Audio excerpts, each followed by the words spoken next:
The elite socialite of the capital, Serafina, received a courier package. Her bestie helped tear it open. Oh, sweet heavens. She held up a pair of blatant knockoff sneakers with a look of pure, unadulterated disgust. When Serafina saw that pile of stuff, her face suddenly changed colors. She literally collapsed into her chair, the hand holding the documents trembling like a leaf in the wind. Her bestie freaked out. Girl, are you okay? Did this trash burn your retinas? I'll have the assistant chuck it in the incinerator right now. Serafina stared at that pile of garbage, her eyes turning red. Don't you dare throw it away, he found out. He doesn't want me anymore. Serafina never had the face to tell her fabulous bestie that this pile of junk was actually every single gift she had given her boyfriend over the last 3 years. The most expensive item in the pile? Probably that bottle of men's cologne. And spoiler alert, it was a free sample she got when buying high-end couture for her precious little brother. For 3 years she hid her filthy rich heiress identity to date me, living a hilariously bipolar double life. In front of me she was broke, but in scenarios where I wasn't around, she'd casually drop tens of thousands of dollars just treating people to a single meal.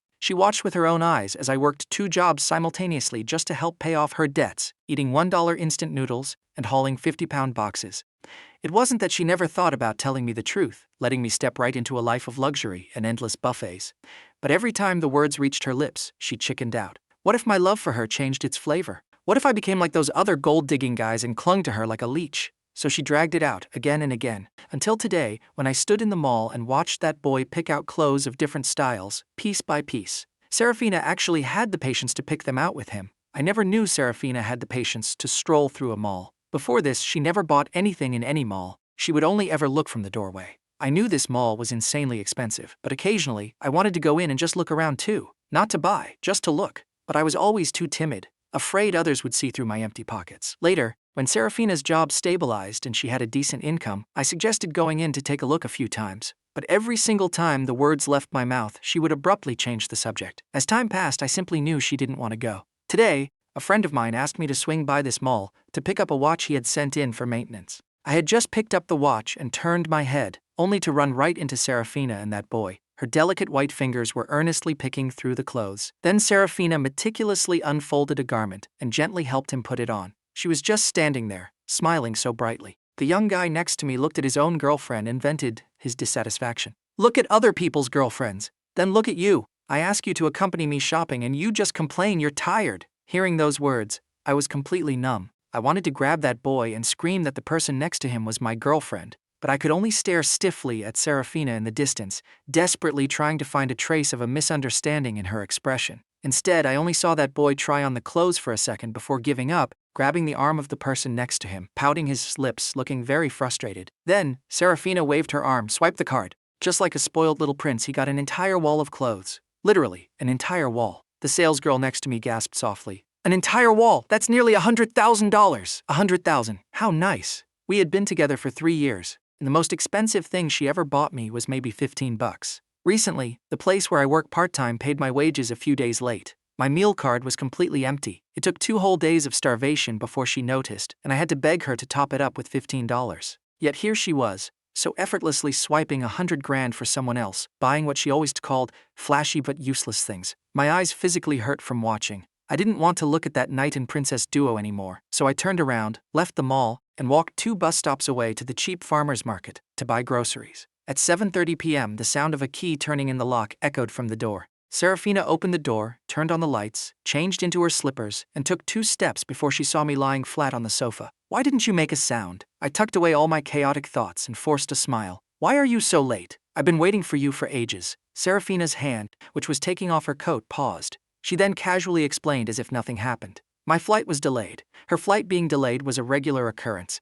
I suddenly felt that maybe all those previous flight delays weren't actually delays, but just her keeping someone else company. I ate on the plane, she added, sounding slightly guilty. Then, afraid I would be upset, she quickly supplemented, but I really want to drink the soup you made. I smelled it the second I walked in. It must be so fragrant. If this were the past, I would have immediately jumped up to serve her the soup, arranged everything perfectly, brought it to her, and waited with a face full of smiles for her to taste it and give me a review. This time, I didn't move an inch. I just unzipped her suitcase to organize her dirty laundry, not even lifting my eyelids. The soup is in the kitchen. Go scoop a bowl yourself. Just add a little salt and it's ready to drink. Seeing me busy packing her luggage, she got up to get the soup herself and entered the kitchen. She knew she couldn't easily fool me today. Normally, when she drank soup, I would add a lot of cilantro and green onions. I would always carefully chop them up and put them in a small bowl for her. But today, all the vegetables were completely untouched, still sitting in their plastic bags, not even taken out. The cilantro on the counter still had mud sticking to it. The chicken soup in the pot was stewed to absolute perfection, thick but not greasy. It was just a pity that it was stone cold. A thin layer of fat floated on the surface of the soup, reflecting a smooth, greasy shine. She instantly lost her appetite. She had already eaten a lot today, and seeing this now just made her feel nauseous. She turned around, poured herself a glass of water, and went to the bedroom to find me. But then, on the coffee table, she saw a paper bag. A solid black paper bag with only a stark white brand logo catching the eye. It was a top-tier luxury watch brand. The cheapest one would cost tens of thousands. Serafina's heart sank. She picked up the bag and opened it. Inside the black velvet jewelry box lay a finely crafted watch. The crushed diamonds on it refracted a blinding, piercing light. I walked out of the bedroom, still holding the dirty clothes she had just changed out of. Seeing her holding the watch box that belonged to my friend, I subconsciously wanted to explain. But then the image of that boy's smile flashed through my mind. I asked, "Does it look good? I think this watch is pretty cool." Serafina's brows furrowed tightly, and the way she looked at me gradually turned freezing cold. She didn't even ask who gave me this watch. Her purely accusatory glare told me everything. I didn't deserve to wear such an expensive watch. I dropped the dirty clothes on the sofa, suddenly feeling that everything was utterly meaningless. It didn't matter who that boy was. It didn't matter that she spent 100,000 on him. How could you take other people's things? People will look down on you if you act like this. This thing is very precious. Hurry up and return it to them. She looked at me like I was a male escort in a karaoke bar, someone with only money in his eyes. The classic "the villain complaining first" routine was exactly this. I would be looked down upon for taking someone else's stuff? Then wasn't she afraid that the boy she showered with gifts would be looked down upon too? If you want to drink the soup, heat it up yourself. I saved some food for you. It's getting too late. I have to go back to campus to sort out some other things. I snatched the watch from her hands, put it back in the box, changed my shoes, and headed out the door. Also, this watch belongs to my roommate. I was probably really bad at lying to people. Serafina realized she had misunderstood and chased after me. I wasn't doubting you. I just got back from abroad and I'm very tired. Let's not throw a tantrum, okay? I didn't talk back. My attitude was completely submissive. I let her lead me back inside by the hand. This time I didn't take off my shoes, just offered a nonchalant smile, acting as if I wasn't bothered at all. She was tired from just getting back? No, she was tired from accompanying her white moonlight shopping all day. Seeing that I wasn't angry, Serafina felt relieved and pulled me toward the bedroom. I brought a gift for you from Paris. You will definitely love it. I followed along, very obedient. Just now, when I was organizing things, I had seen a high-end designer box sitting inside the suitcase. Inside was an exquisite tie, colored in a deep, noble sapphire blue. Its material was delicate and smooth. I had opened it to look, but I didn't touch the tie and put it right back, because I wasn't sure if this thing was for me. What if her white moonlight forgot to take it? But now I was certain this tie was for me. Something bought in France had to be worth a little bit of money, right? It seemed my treatment had been upgraded, and I had the white moonlight to thank for that. After we went over, Serafina pulled out an inconspicuous black box from the suitcase and handed it to me with a smile. "Happy birthday, boyfriend!" The box was tiny but very exquisite. My heart today became completely blurred. The designer box at the bottom was still sitting steadily inside the luggage, not concealed at all, shamelessly flaunting its value to me. I smiled, though it was incredibly difficult. My heart was incomparably sour. Thank you.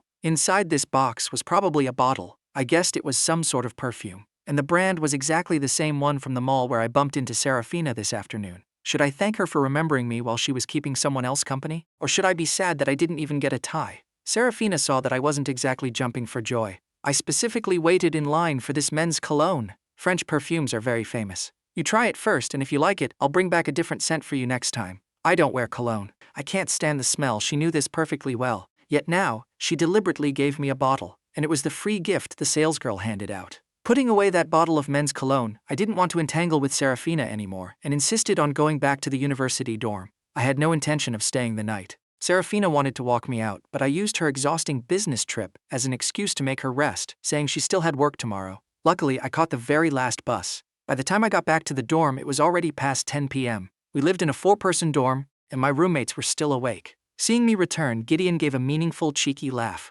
"Why are you back? I thought you weren't coming back tonight. Curfew is at 11. Where else would I sleep if I didn't come back? Dorian, here's your watch. Check if everything is okay." I handed the bag to Dorian. He opened it, took a glance, and casually tossed it onto his desk. "By the way, Callahan, what good stuff did your girlfriend bring you from France? Don't hide it. Let us see too. I have something. Here." I placed the small paper box on the desk, then turned to the balcony to gather the clothes I had hung out to dry today. Gideon, having the least patience, opened the box. Inside was a delicate glass bottle emitting a faint fragrance. Men's cologne? She brought you men's cologne? Don't you never use perfume? Silas was utterly confused. Returning from the fashion capital of the world, and she just brought a bottle of perfume? Yeah, she said she brought it back from France. Silas and Dorian exchanged a glance. Dorian picked up the perfume, tore off the packaging, and sprayed a puff into the air. The scent wasn't overpowering, but it also wasn't the type of scent a guy like me would wear. Dorian calmly put the perfume back, picked up the cardboard packaging, and flipped it over. On the bottom of the box, there was a faint residue of glue, the undeniable trace of a peeled-off sticker. Dorian frowned, tossed the box back onto the table, and said in an annoyed tone, "A broke guy like you can't afford to use good things anyway. You're better off just keeping this to look at. Don't spray it outside and make people laugh at you. A broke part-timer wearing perfume." Gideon couldn't stand hearing this. "Why are you talking like that? His girlfriend bought it for him. How is it embarrassing to use?" Silas nodded in agreement. He also felt Dorian was crossing the line. "I'm stating a fact. If you don't match up to good things, don't force it. Otherwise, people will look down on you thinking you're a gold digger with zero male morals." Dorian sneered, his face full of disdain. I actually didn't care about his sarcasm. I folded my clothes, got up, sat with them, and packed the perfume bottle back up, perfectly sticking the tape back to how it originally was. It's true. I wear $10 cotton t-shirts. I really don't deserve such nice perfume. I never use perfume. Actually, to be precise, I don't use anything with a scent. Gideon and Silas still wanted to speak up for me, but I shook my head. It wasn't the first time Dorian told me I was unworthy, but today, I felt he was absolutely right. I stared blankly at my phone's WeChat. Not a single message. Serafina hadn't even bothered to ask if I made it back to the dorm safely. On the bus ride back, I had looked up the tie in Serafina's suitcase online. It was a classic piece from a certain designer brand. Even though the tie wasn't astronomically expensive, it wasn't meant for me. The highest probability was that she bought it for that boy, and he forgot to take it. I lay back on my bed, placing that bottle of men's cologne right next to my pillow. The frosted cardboard box was printed with elegant patterns. It wasn't big, but it oozed refinement from every corner. Dorian was right. I was unworthy. Serafina could wear head-to-toe designer brands to accompany a boy shopping, heroically waving her hand to drop $100,000 without blinking an eye. But when she came home to see me, she had already changed into an ordinary $100 uniform, radiating financial struggle from head to toe. I only deserved to see the side of her wearing a uniform. I only deserved the chaotic haggling over $2 at the farmer's market. I fundamentally didn't deserve a tie that cost less than $1,000. So how much was this bottle of men's cologne actually worth? I didn't know. The images from this afternoon refused to leave my mind. When the clock struck 24, the digits reset to 0. My birthday also reset to 0. Perhaps Serafina was about to reset to 0 too. Inside an exclusive villa district on the east side of the city, Serafina had washed up, feeling completely refreshed. Lying on her bed, she finally felt like she was home. Shopping with him today truly made her experience how terrifying men could be. A knock sounded at the door. Before Serafina could even respond, the door burst open. "Sis, where did you put that men's cologne that came as a free gift with my stuff today?" The handsome white moonlight Lysander ran in and started ransacking her suitcase, dumping all her clothes out without finding what he wanted.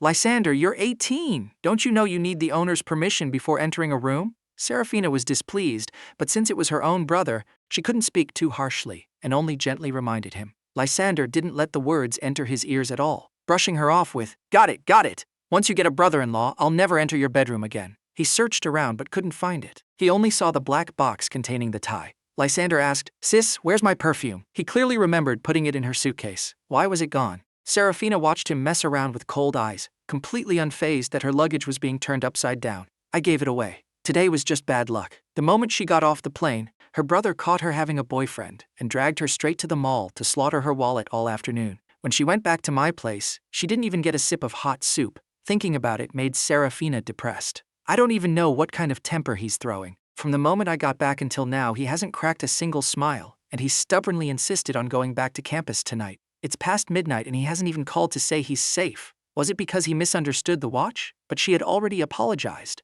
Lysander dug through the entire suitcase but couldn't find the perfume bottle. Instead, he found the tie she bought at the mall today. Lysander's eyes widened, picking up the tie box with a face full of utter disbelief. "Isn't this the gift you bought for your boyfriend? Why is it still here? You didn't give it to him? Wait a minute. When the family driver went to pick him up, he saw you go inside with his own eyes. And the kitchen light in that apartment was on, so someone was definitely inside." "No. Wait. Didn't you say you were going to accompany your boyfriend? Why did you come home?" The more Lysander thought about it, the more things didn't add up. He gasped. "Don't tell me you mixed up the perfume and gave that to him instead. You came back from abroad, gave someone a free sample perfume, and got kicked out of the house." "Kicked out?" Serafina laughed disdainfully. "He knows I have a soft temper. I haven't said a harsh word to him in years. Him kicking me out? Unlikely. Plus, I didn't even recognize that brand. How would I know it was a free sample? You gave it to him? Sis, you are being an absolute heartbreaker right now. You pretend to be poor, trick a young guy into supporting you for 3 years, and now on his birthday you give him the wrong gift?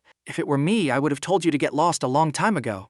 If he hadn't accidentally seen his sister's phone today, he wouldn't have even known she had been dating a guy since college. Disguising herself as poor, making her boyfriend pay for her, keeping him completely in the dark, he honestly thought his sister had no earthly desires and was preparing to build a business empire from scratch like their parents. Their family was wealthy, so he could understand her motivation to hide her identity, to prevent guys from having ulterior motives, but it had been almost 3 years. Guarding against him like he was a thief was just unjustifiable. Not to mention, his sister clearly cared deeply about this boyfriend. He just didn't understand why his sister was acting so crazy. She eagerly flew back from France just to celebrate his birthday, yet out of fear of being exposed, chose to arrive in the afternoon and bought absolutely nothing. In the end, he was the one who noticed and forced her to go to the mall to buy a gift. If his girlfriend went to France and came back with nothing for him, he would break up with her on the spot. Just how emotionally stunted was his sister to think buying a random belt at a street boutique would suffice for her boyfriend? If your girlfriend treated you like this, I'd beat her until her own mother wouldn't recognize her. So why are you deceiving your boyfriend like this? He's a guy too, and he's suffered with you for years. Lysander was completely baffled. His sister was never a stingy person, so why was she acting like such a scum woman? Adult matters are none of a kid's business. I bought everything I owed you today. If you run your mouth in front of Mom and Dad, watch me freeze your cards. Early Saturday morning, the 4 of us took the bus to the city center to hang out. The restaurant Dorian suggested just happened to be on the 6th floor of that exact mall. The price and style perfectly fit his rich kid consumption habits. While Gideon and the others went to the brand counters to look at sneakers, I took the time to visit the Armani counter where Serafina had taken that boy previously. The men's cologne she gave me yesterday was exactly this brand. I proudly got a little taste of the glory from that 100K sales revenue. Coincidentally, the salesgirl was the same one from before. She gave me a friendly smile and started introducing things, completely unaffected by my cheap jeans and canvas shoes. This brand had a lot of men's colognes, but I couldn't find the one I received. I didn't even know how to describe it and suddenly felt a bit awkward. Dorian followed me in, not even giving me a half glance. He casually picked up a piece of clothing, seemingly very satisfied. I'll take all of these. He lifted his head, wearing his classic snobby, looking down his nose expression, giving me a disgusted side-eye. His grand spending felt like a deliberate mockery of my awkwardness. The salesgirl smiled, apologized to me, and while grabbing the clothes Dorian wanted, explained, "I'm sorry, sir, we haven't released any new men's cologne recently. Could you have remembered incorrectly?" Dorian frowned. "Impossible, I saw it. It's a black box and the logo has a floral pattern." The salesgirl had a sudden realization and explained, "Ah, sir, the one you're talking about is a complimentary gift. When a member's spending points reach 1 million, they receive a bottle of that men's cologne for free. Moreover, this perfume is specially formulated for the domestic male demographic. It's exclusive to the country, not available abroad." As she spoke, the salesgirl even showed a hint of pride. "No wonder. Check how many points I have right now," Dorian said, acting as if a mystery was solved, instructing the salesgirl to check his account. I was left standing there alone, my whole body freezing up. I originally had a competitive spirit. A boy's natural instinct to compare drove me here, subconsciously wanting to measure up to that bottle of perfume. Instead, I received an answer that was pure self-humiliation. She went to France, came back on my birthday, and in order to please a boy while shopping, she took the free promotional gift and gave it to me as a birthday present, even lying that she brought it from France. She couldn't even be bothered to casually pick up a gift for me while in France. It turned out that, in her eyes, I was only worthy of a promotional freebie. While the salesgirl checked the points, Dorian casually chatted her up. "Sigh, I'm still so far off. Looks like my friends are going to laugh at me for a long time. So embarrassing." Knowing he didn't have enough points, Dorian pretended to be disappointed. "Help me check my friend whose last name is Liu. How many points does she have? I need to work harder to beat her," Dorian probed. "Last name Liu? Let's see if this broke ghost's luck holds up today. Her name is Liu Ruyan, Serafina." Dorian explicitly spelled out Serafina's name. These rich kids comparing points was a bit flamboyant, but the salesgirl was used to it. Besides, points weren't considered highly sensitive privacy, so telling a new client like Dorian was harmless to maintain good relations. Miss Serafina currently has 1.14 million spending points. 1.14 million. That was a number I wouldn't even dare to dream of. Back in my hometown, that could buy a very nice house. I felt absolutely ridiculous. A few years ago, Serafina was seriously injured in a car accident. Her condition was bad, and we incurred some debt for medical bills. When we were together, she often worked part-time outside to pay off the debt, while I worked 2 extra jobs, feeding 2 people on a single meal card. Later, in her senior year, her situation improved. Yet without my knowledge, she had swiped over $1 million on luxury goods for someone else. Her earliest purchase was 4 years ago. During this entire time, I never stopped using my meal card to support her. She had the money to casually swipe tens of thousands for others. Only now did my stupid brain realize why our living conditions hadn't improved after Serafina started her internship. She always claimed money was tight and never took me out to eat or shop. Turns out, every penny went right here. They had known each other for a long time. They never stopped contacting each other. Dorian paid for his items and left with his shopping bags, pretending not to know me the whole time. I didn't care at all and followed right behind him to the rest area. Here! Dorian tossed a shopping bag at me, glaring. Don't misunderstand. The two of them gave you birthday presents, and if I get isolated just because I didn't spend money, it's not worth it. I can afford this much. I looked down. Inside the shopping bag was one of the popular brand name clothes he had casually looked at earlier. Even a complete novice like me knew these clothes never went out of style. Don't say I looked down on you. The promotional boxes for that brand all have stickers on the bottom. Your perfume box had a tiny bit of glue on it. Anyone who knows anything would suspect it's a freebie. Dorian scoffed disdainfully, curling his lips. Only a country bumpkin like you wouldn't know better, only knowing how to bury your head in hard work, giving all your blood-sweet money to someone else just to get scammed by a woman. His words were harsh, but he was right. I smiled bitterly. So he had known all along, which is why he purposely asked about the perfume for me. He helped me uncover Serafina's points in spending timeline. Thank you. Just consider it my charity work. Dorian brushed it off, acting like he was terrified I would cling to him to repay the favor. I didn't mind his attitude. I took one piece of clothing out of my bag and neatly placed it into his. By the time we got back to campus, it was dinner time. Originally, we were going to eat dinner before coming back, but I had a night shift at 11 p.m. The four of us bought a bunch of snacks from the street vendors outside the school gates and walked back. I also indulged in a rare bit of luxury. I was heartbroken about Serafina, but realizing I didn't have to be sad over this in the future gave me hope. I no longer had to support another person, no longer had to worry every day about why Serafina wouldn't spend the money she earned on me. The money I earned was enough to make my future life a bit easier.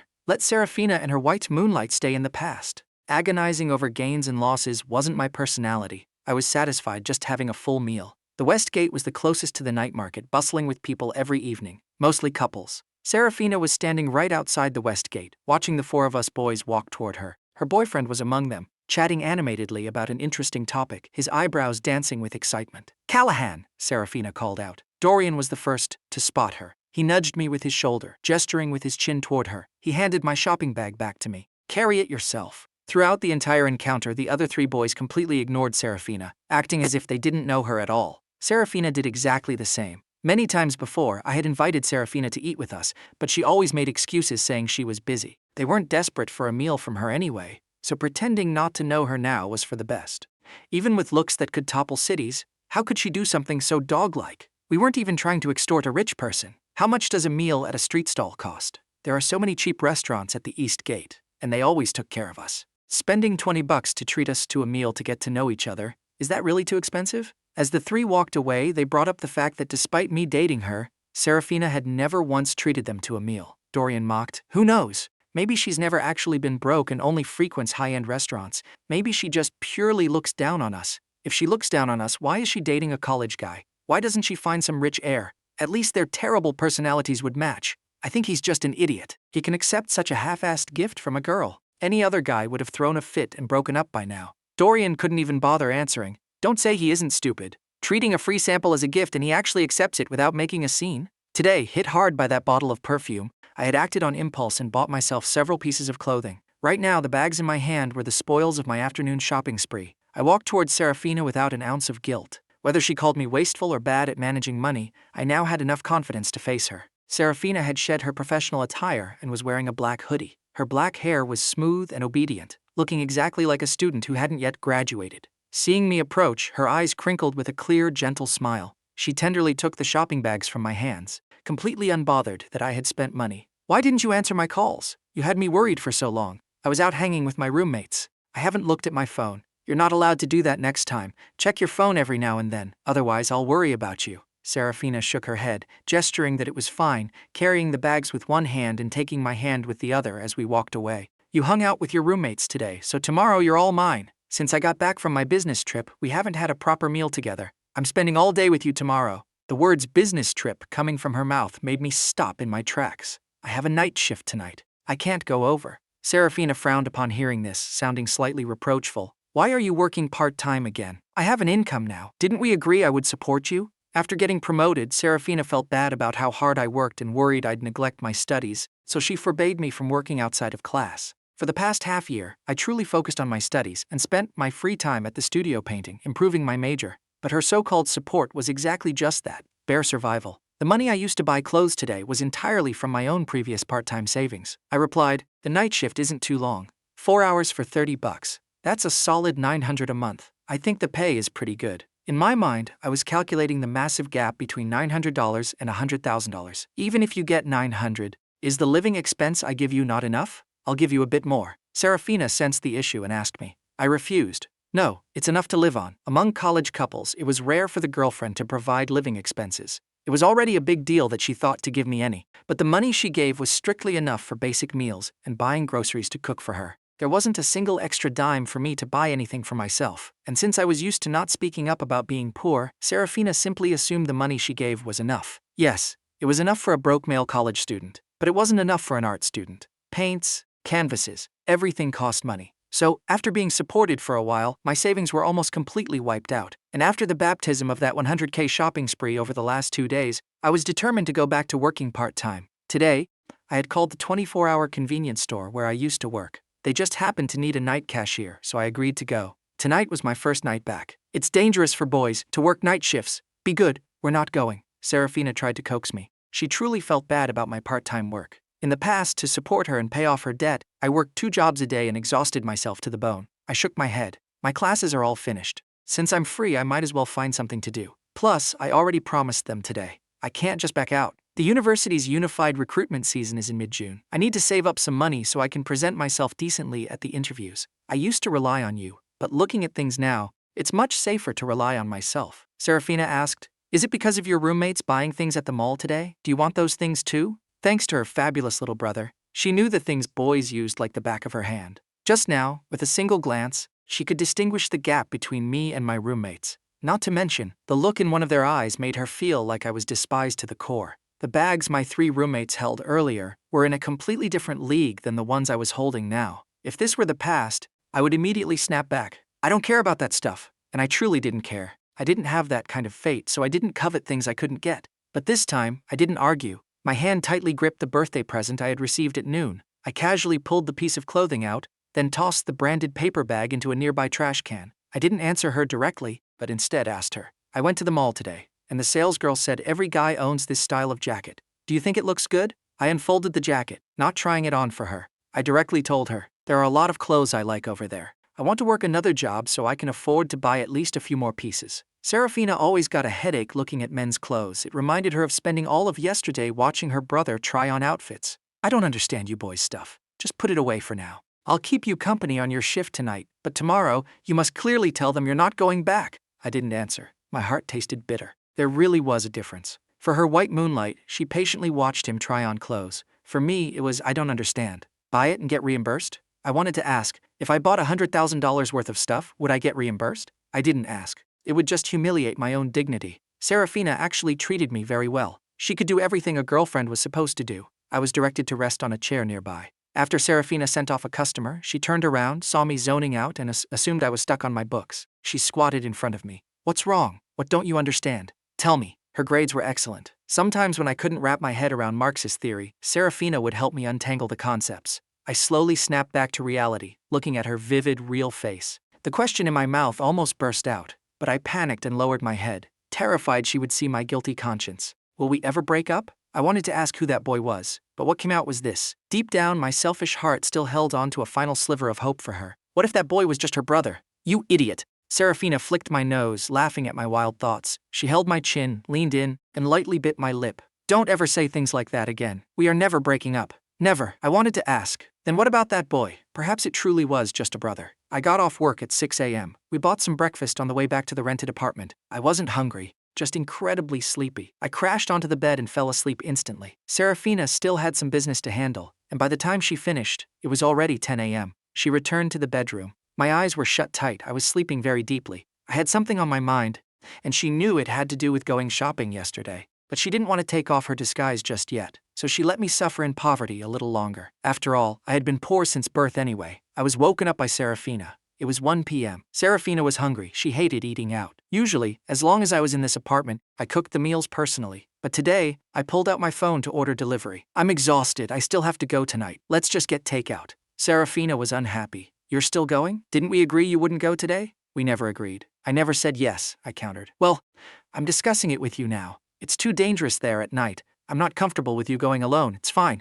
I'll use my old method. Wait until the sun comes up and people are around before coming back. I said it as if it didn't matter, insisting on doing what I had always done. Before I met Serafina, that was how I avoided danger. And now that the area had developed and was surrounded by shops, there was even less to worry about. Serafina refused. No, I'm still not comfortable. She had a corporate job now, yet she was still letting her boyfriend go out and work manual labor. Where would her pride go? Suddenly, Serafina remembered the clothes from yesterday and asked, "Is it because you want those clothes? We'll go buy them this afternoon, but you are not allowed to go back to work." I froze slightly, surprised she actually knew. The bitterness in my heart grew deeper. No, I don't want them, and I won't go tonight either. I couldn't be bothered to argue over these things. The more we discussed it, the more I would discover. Serafina completely understood these brands, yet pretended to know nothing in front of me. Seeing me act obedient, Serafina felt satisfied, knowing that as long as I promised, I wouldn't go to work. She stroked my face and coaxed. Callahan, I know you've suffered a lot with me these past 2 years. How about this? In a few months you'll be a senior and won't have classes.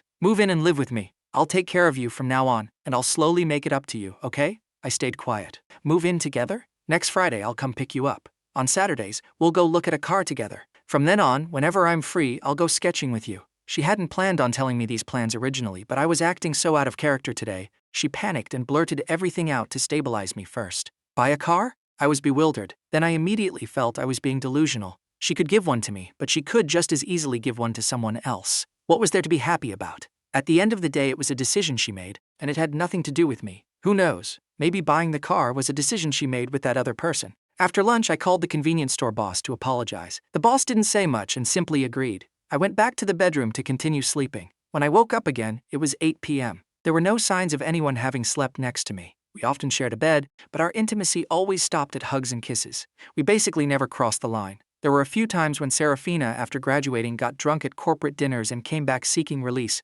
but nothing substantial ever happened. I never initiated, and Serafina wasn't enthusiastic. It was strictly a hands-off relationship. I got up and walked out of the bedroom. It was pitch black outside. Only the study had its lights on. I packed my things in the bedroom, knocked on the door, and told Serafina I was heading back. There was no response from inside for a long time. I pushed the door open. Nobody was in the study. The small room had a wall of bookshelves filled mostly with her college major textbooks. On the old battered desk, Serafina's laptop screen was still lit, not yet in screensaver mode, indicating she had just been using it. On the screen was a car brochure. The style was very conventional and steady, and the selected color was a deep, profound black. I knew nothing about cars. I only saw the logo. 2 intertwined M's. The price quoted at the bottom was over 8 million. Facing that string of numbers, I felt absolutely nothing. I knew nothing about cars, and I certainly didn't have 8 million. My gaze was drawn to the picture frame next to the laptop. The natural wood frame didn't hold a photo of me and Serafina, but rather a picture of another man. The photo was retro and yellowed. The man inside was wearing a black suit. His hair was combed immaculately, his eyes revealing gentleness and determination, looking exactly like a dashing, elegant prince. He had absolutely no unnecessary accessories on him, save for a gold watch on his wrist. That watch looked a bit familiar. I didn't think much of it. I put the frame down, got up, and left. Since Serafina wasn't there, it wasn't appropriate for me to snoop around her study. I left a note for her and walked out the door. The motion sensor light in the hallway cast a dim, yellow glow. I stood quietly waiting for the elevator. In the silent stairwell, I could vaguely hear Serafina's voice echoing from the back stairs. I couldn't control myself and gently moved closer. Her voice gradually became clear. "Lysander, I've already looked at the car for you. We'll pick it up next week, and I'll arrange a driver to drop you off and pick you up. Once you start college, we'll get you a brand new one. My little precious ancestor, don't be mad at me anymore, okay? I haven't slept well these past 2 days." The tender, excessively doting voice on the phone was a gentleness I had never heard before. Precious ancestor. And he was just a high schooler. What incredible patience she had. My face remained expressionless as I numbly walked into the elevator and left. It was my own narrow-mindedness. Even if there was a possibility that the person on the other end was her brother,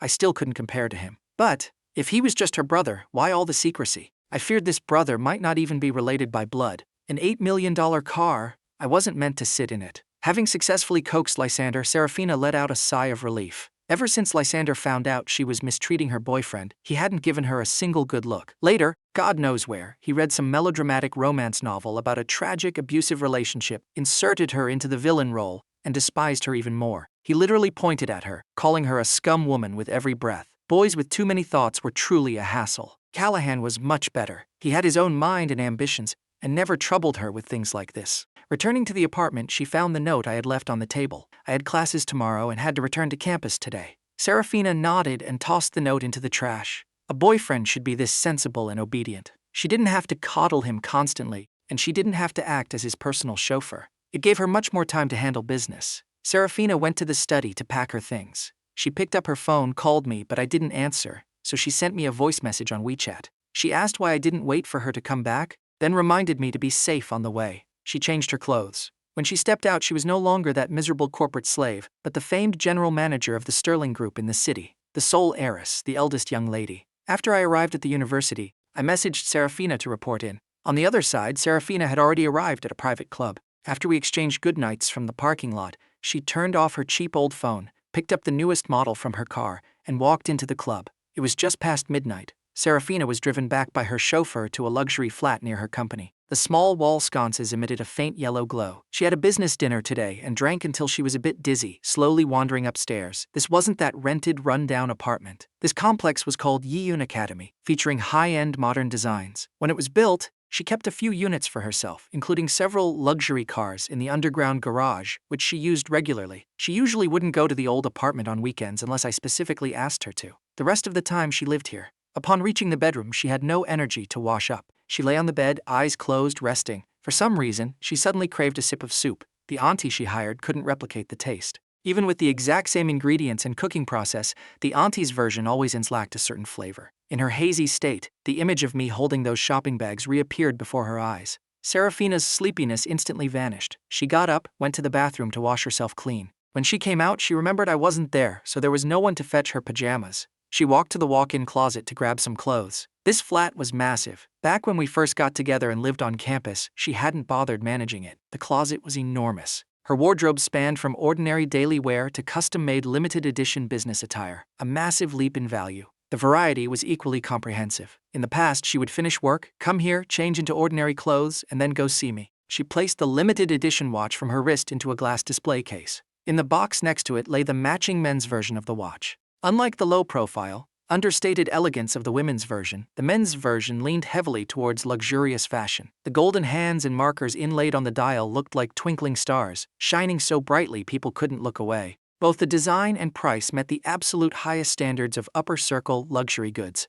Serafina picked up the men's watch and toyed with it in her hands. Wearing it on the wrist would exude incredible elegance. The first thing that popped into her mind was my wrist, so she bought this exact watch from the same series just for me. The price tag had an extra 0 compared to the one she bought for Lysander. That silly boy didn't know anything about designer brands. All she had to do was lie and say she bought it online for $4.99 with free shipping, and I would believe her. But this watch had never made it onto my wrist. Ever since we got together, she deliberately suppressed the amount of money I could spend on her. Thinking back to Lysander's face when he scolded her for being a cheapskate, Serafina smiled mockingly. She snapped the box shut, walked over to a concealed safe in the closet, and opened it. Inside were numerous men's accessories, every single one of them ridiculously expensive. Without a shred of hesitation, Serafina tossed the watch inside, locked it. She stood up and went to the study. On the desk there also sat an old photograph identical to the one in the old apartment, except this one was the original. Serafina's hand gently traced the gold watch on the man's wrist. It was an antique style. The man in the photo was her grandfather. When she was a child, her parents were busy building their business empire,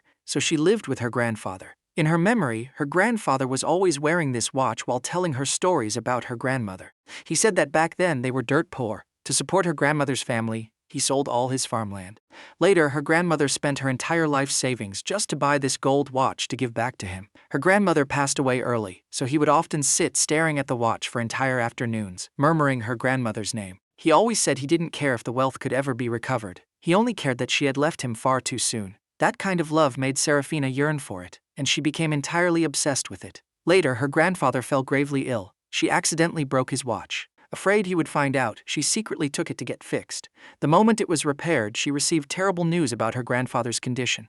Carrying the watch, she rushed through a small alleyway. She drove too fast, crashed into a brick wall, and fell into a coma for nearly a month. In the end, she didn't even get to see her grandfather one last time, and the watch was lost. She couldn't accompany her grandfather in his final days, and she couldn't even attend his funeral. Later, she went to the hospital that saved her, requested the security footage, and saw that I was the one who took it. She tracked me down and dropped hints, trying to ask about the watch, but I pretended to know nothing. As we spent time together, she gradually fell in love with me. Hoping to give me one last chance, she handed me $10,000, hoping I would return the watch for the sake of the money. But I dodged the topic and gave the money to my younger brother back in the countryside. Serafina slowly grew disappointed, yet she couldn't let go of that tiny spark in her heart. So a relationship where she was supposed to spoil me turned into my one-sided suffering and poverty. Now, 3 years had passed. I spent every waking moment trying to prove I wasn't a greedy person, and her feelings for me were no longer just a simple crush. She wanted a future with me, but she could never get past the hurdle of that watch. Whatever her boyfriend wanted, she could make it happen, but right now I still wasn't qualified enough.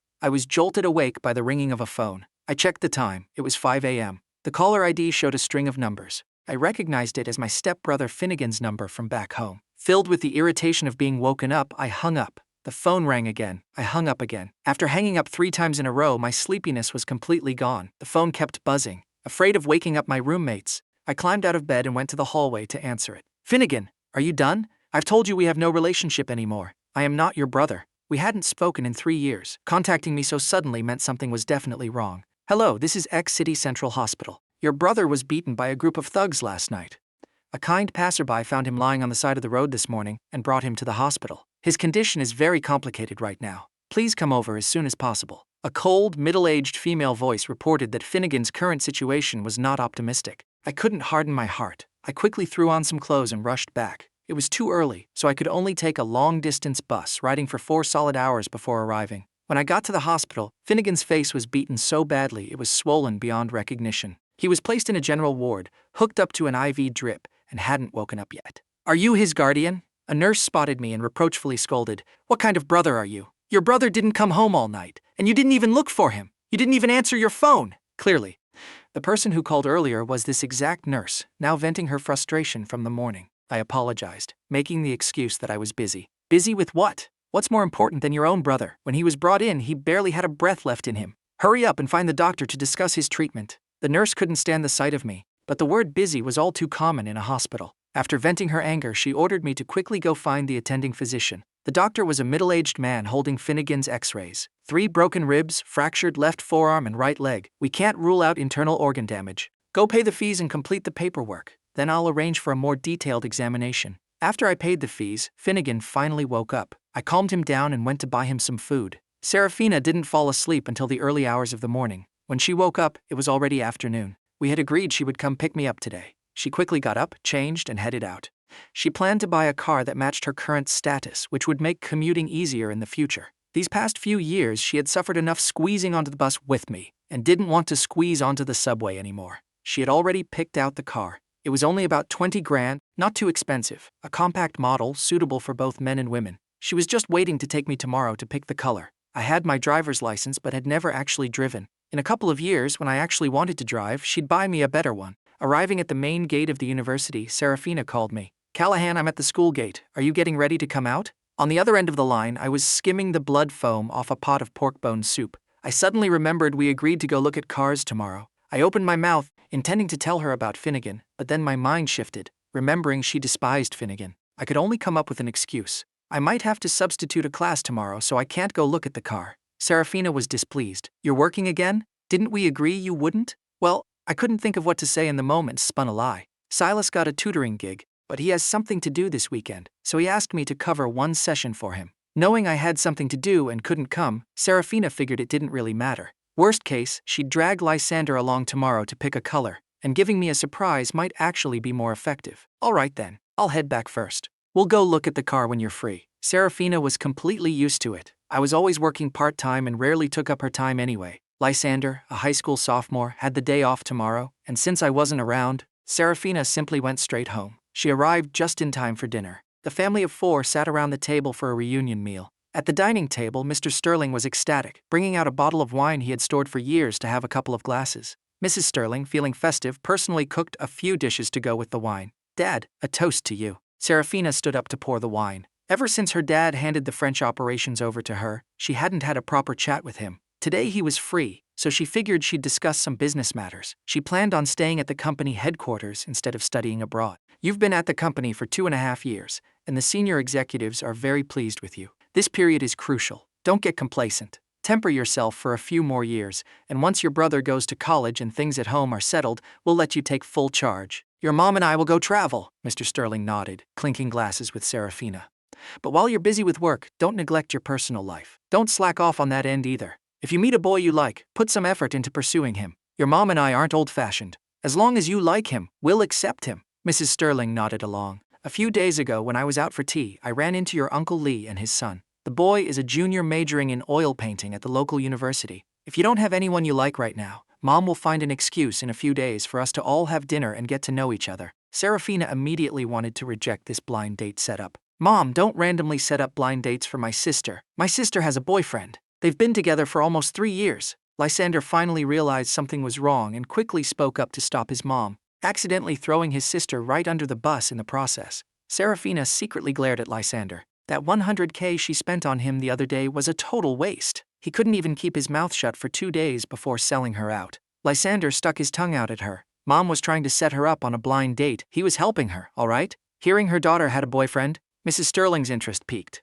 Mr. Sterling pretended to drink his wine but practically perked his ears up to eavesdrop. You really have a boyfriend? Why haven't you brought him home for us to meet? Why hide it? They weren't some conservative, pedantic parents who would nitpick a boy's background. Serafina gave an admitting she had a boyfriend. He's also studying oil painting at the local university. He is super nice, but you don't know the whole story. At first, my sister pretended to be poor and in debt. Seeing Serafina wasn't angry, Lysander got bolder and spilled everything he knew. Think about today's social climate. If a guy is willing to suffer alongside my sister, he definitely truly loves her. Mr. and Mrs. Sterling had supported each other in their youth to build their current empire, so their education of their 2 children was far from strict upper-class rules. On the contrary, as long as the person had good character, they didn't care about family background or status. So naturally, what Serafina and Lysander valued most was a person's character. Lysander didn't know the whole story. He just thought I was a great guy and assumed his parents would definitely like me. Hearing this, Mr. Sterling shook his head in disapproval, and Mrs. Sterling frowned. That's not right. Human interaction values sincerity above all else. You shouldn't conceal your family background and deceive people. This is someone you're going to spend the rest of your life with. He's going to find out about your background sooner or later. How is that boy supposed to react then? Deliberately making him suffer. Who would want to be scammed like that? Having gained his parents' support, Lysander continued adding fuel to the fire, sticking his tongue out at the emotionless Serafina, venting all his dissatisfaction from the past few days. A few days ago it was that guy's birthday, and my sister actually gave him the free promotional gift from my shopping spree. He's still completely in the dark, thinking my sister is dirt poor. It's so messed up, Mr. Sterling lectured Serafina. If you aren't sincere with that boy and have a wall between you two, then don't force yourselves to be together. And you shouldn't deliberately drag him down either. Serafina quickly declared her true feelings. Dad, I am absolutely sincere towards him. Lysander didn't buy it. His sister just needed to be taught a lesson. He was going to expose all her evil deeds to their parents so they could discipline her and make her treat her boyfriend better.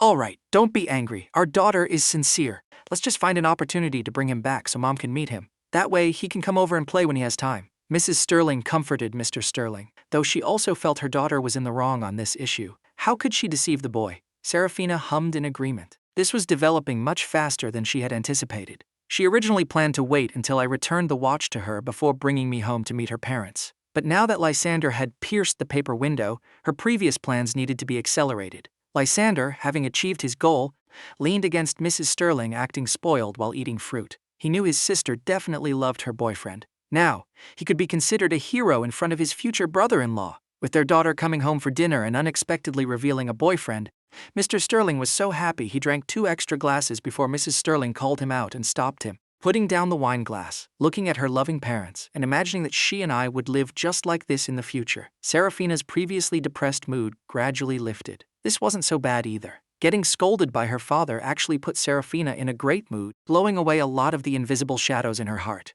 She abandoned the idea of the 20 grand car and instead booked the luxury car she had had her eye on for a long time. She chose everything according to my taste, deciding the configuration based on the most popular styles among boys right now. 2 identical cars, differing only in color. One for Lysander, one for me. Completely impartial. In the next few days, she needed to find an opportunity to come clean with me. Once the car was delivered, she'd give it to me as a birthday present to compensate me. I was always soft-hearted. As long as she spoke to me openly and honestly properly apologized and treated me well in the future, even if I was throwing a tantrum right now, I would definitely forgive her in the end. The more Serafina thought about it, the more adorable she found me. I was a cuteness etched into her heart, teasing her like a gentle burn. Once this passed, she'd take me traveling and do everything normal couples do.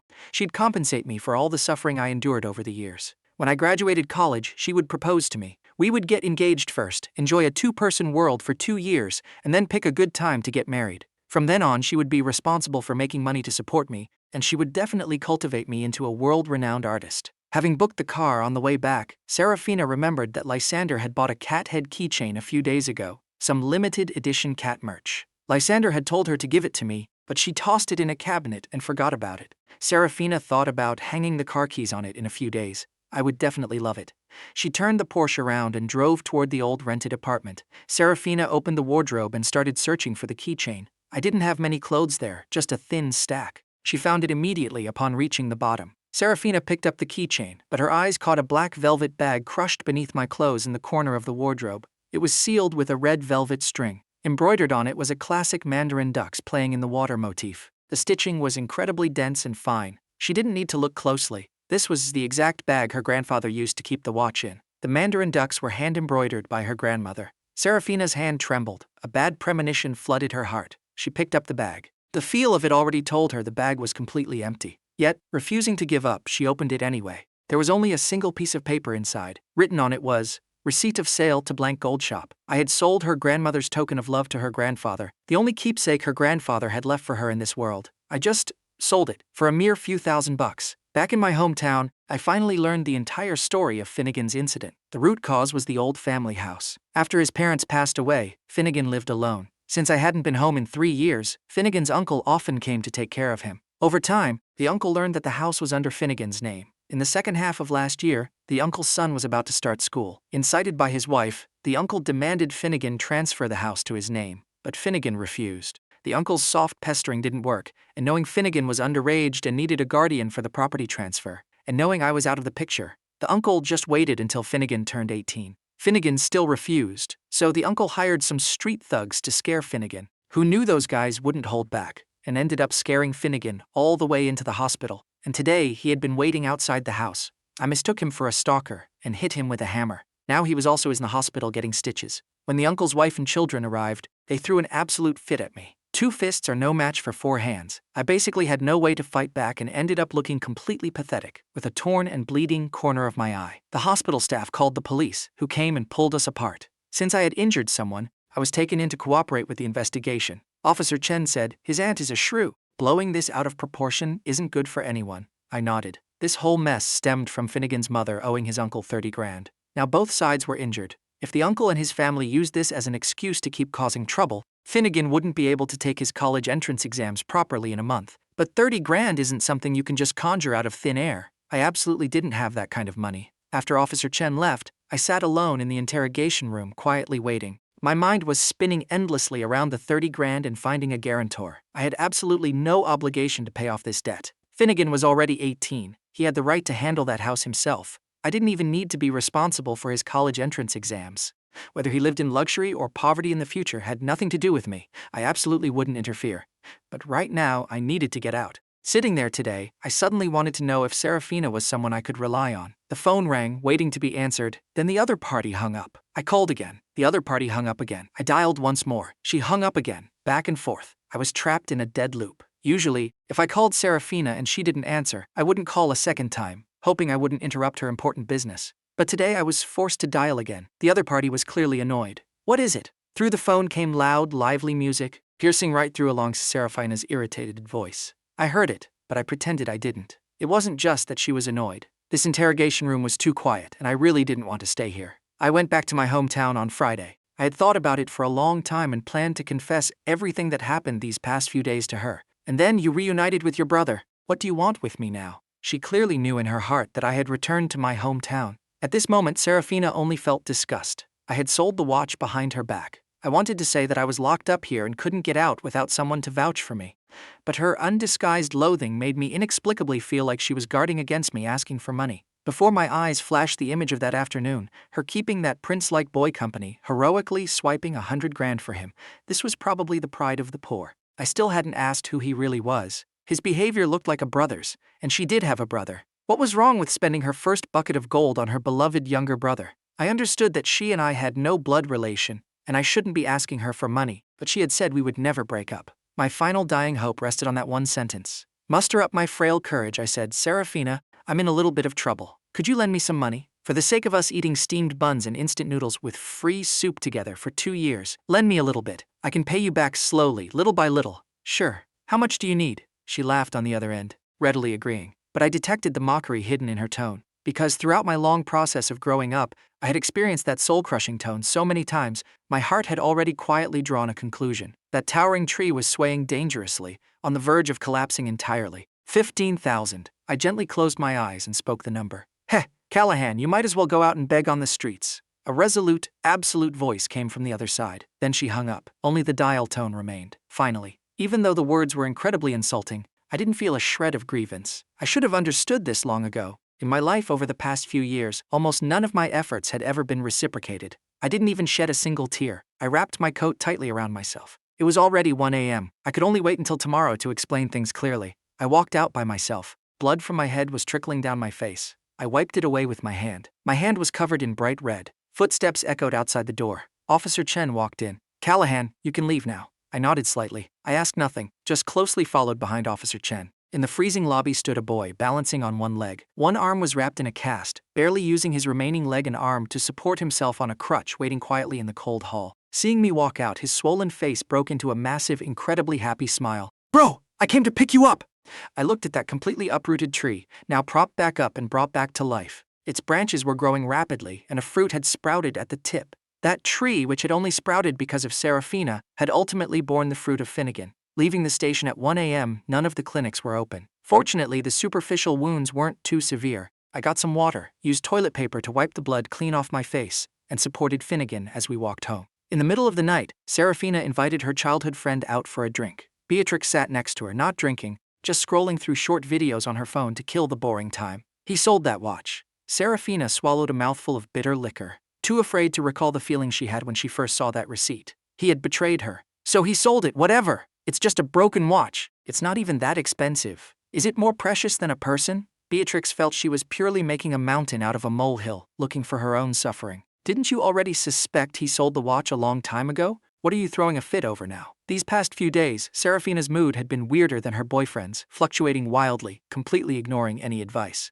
Beatrix suggested, I think you might as well just cut ties with him completely. Better short pain than long pain. That way you won't throw a fit every time you see him and remember the watch. Serafina spoke softly. He just called me to borrow money for his brother. Finnegan's mother used to owe his uncle 30 grand. Last year the uncle started chasing him for the money. Finnegan had been hiding the whole time. These past few days, Finnegan was beaten up by people his uncle hired. He went back to his hometown this weekend. I bet his brother played the victim and begged him for money. My stupid boy is soft-hearted and can't stand people pleading, so he took on the burden himself. How much did he ask for? Beatrix was curious. What outrageous number made Serafina dig up the old watch account again? 15,000. Beatrix was flabbergasted. 15,000? Are you missing a zero? Did you give it to him or not? Lysander's pocket money was more than that. The clothes she bought for her boyfriend would cost almost that much, and she was actually making a fuss over this? Please don't tell me you didn't give it to him, because if you didn't, I feel bad for him on his behalf. Serafina shook her head. I didn't. This magical world. If Serafina wasn't her direct superior, Beatrix really wanted to dunk Serafina's head in water to wake her up. My dear sister, your boyfriend asks you to borrow money and you actually said no? Don't forget, the toys you bought for your brother the other day cost 100 grand. Beatrix was actually older than her, but the jerk move she pulled made Beatrix want to bow down and call her boss. I don't get it! You don't want to break up over the watch, and for 3 years you've kept him hanging half dead. What exactly do you plan to do with him? Why not just end it cleanly? Who knows, maybe once you start interacting with other wealthy heirs, a guy like Callahan won't seem that great anymore. But these 3 years he's truly poured his heart out to me. As far as I know, this is the first time he's ever opened his mouth to ask me for anything. And it's borrowing. Borrowing means he has to pay it back.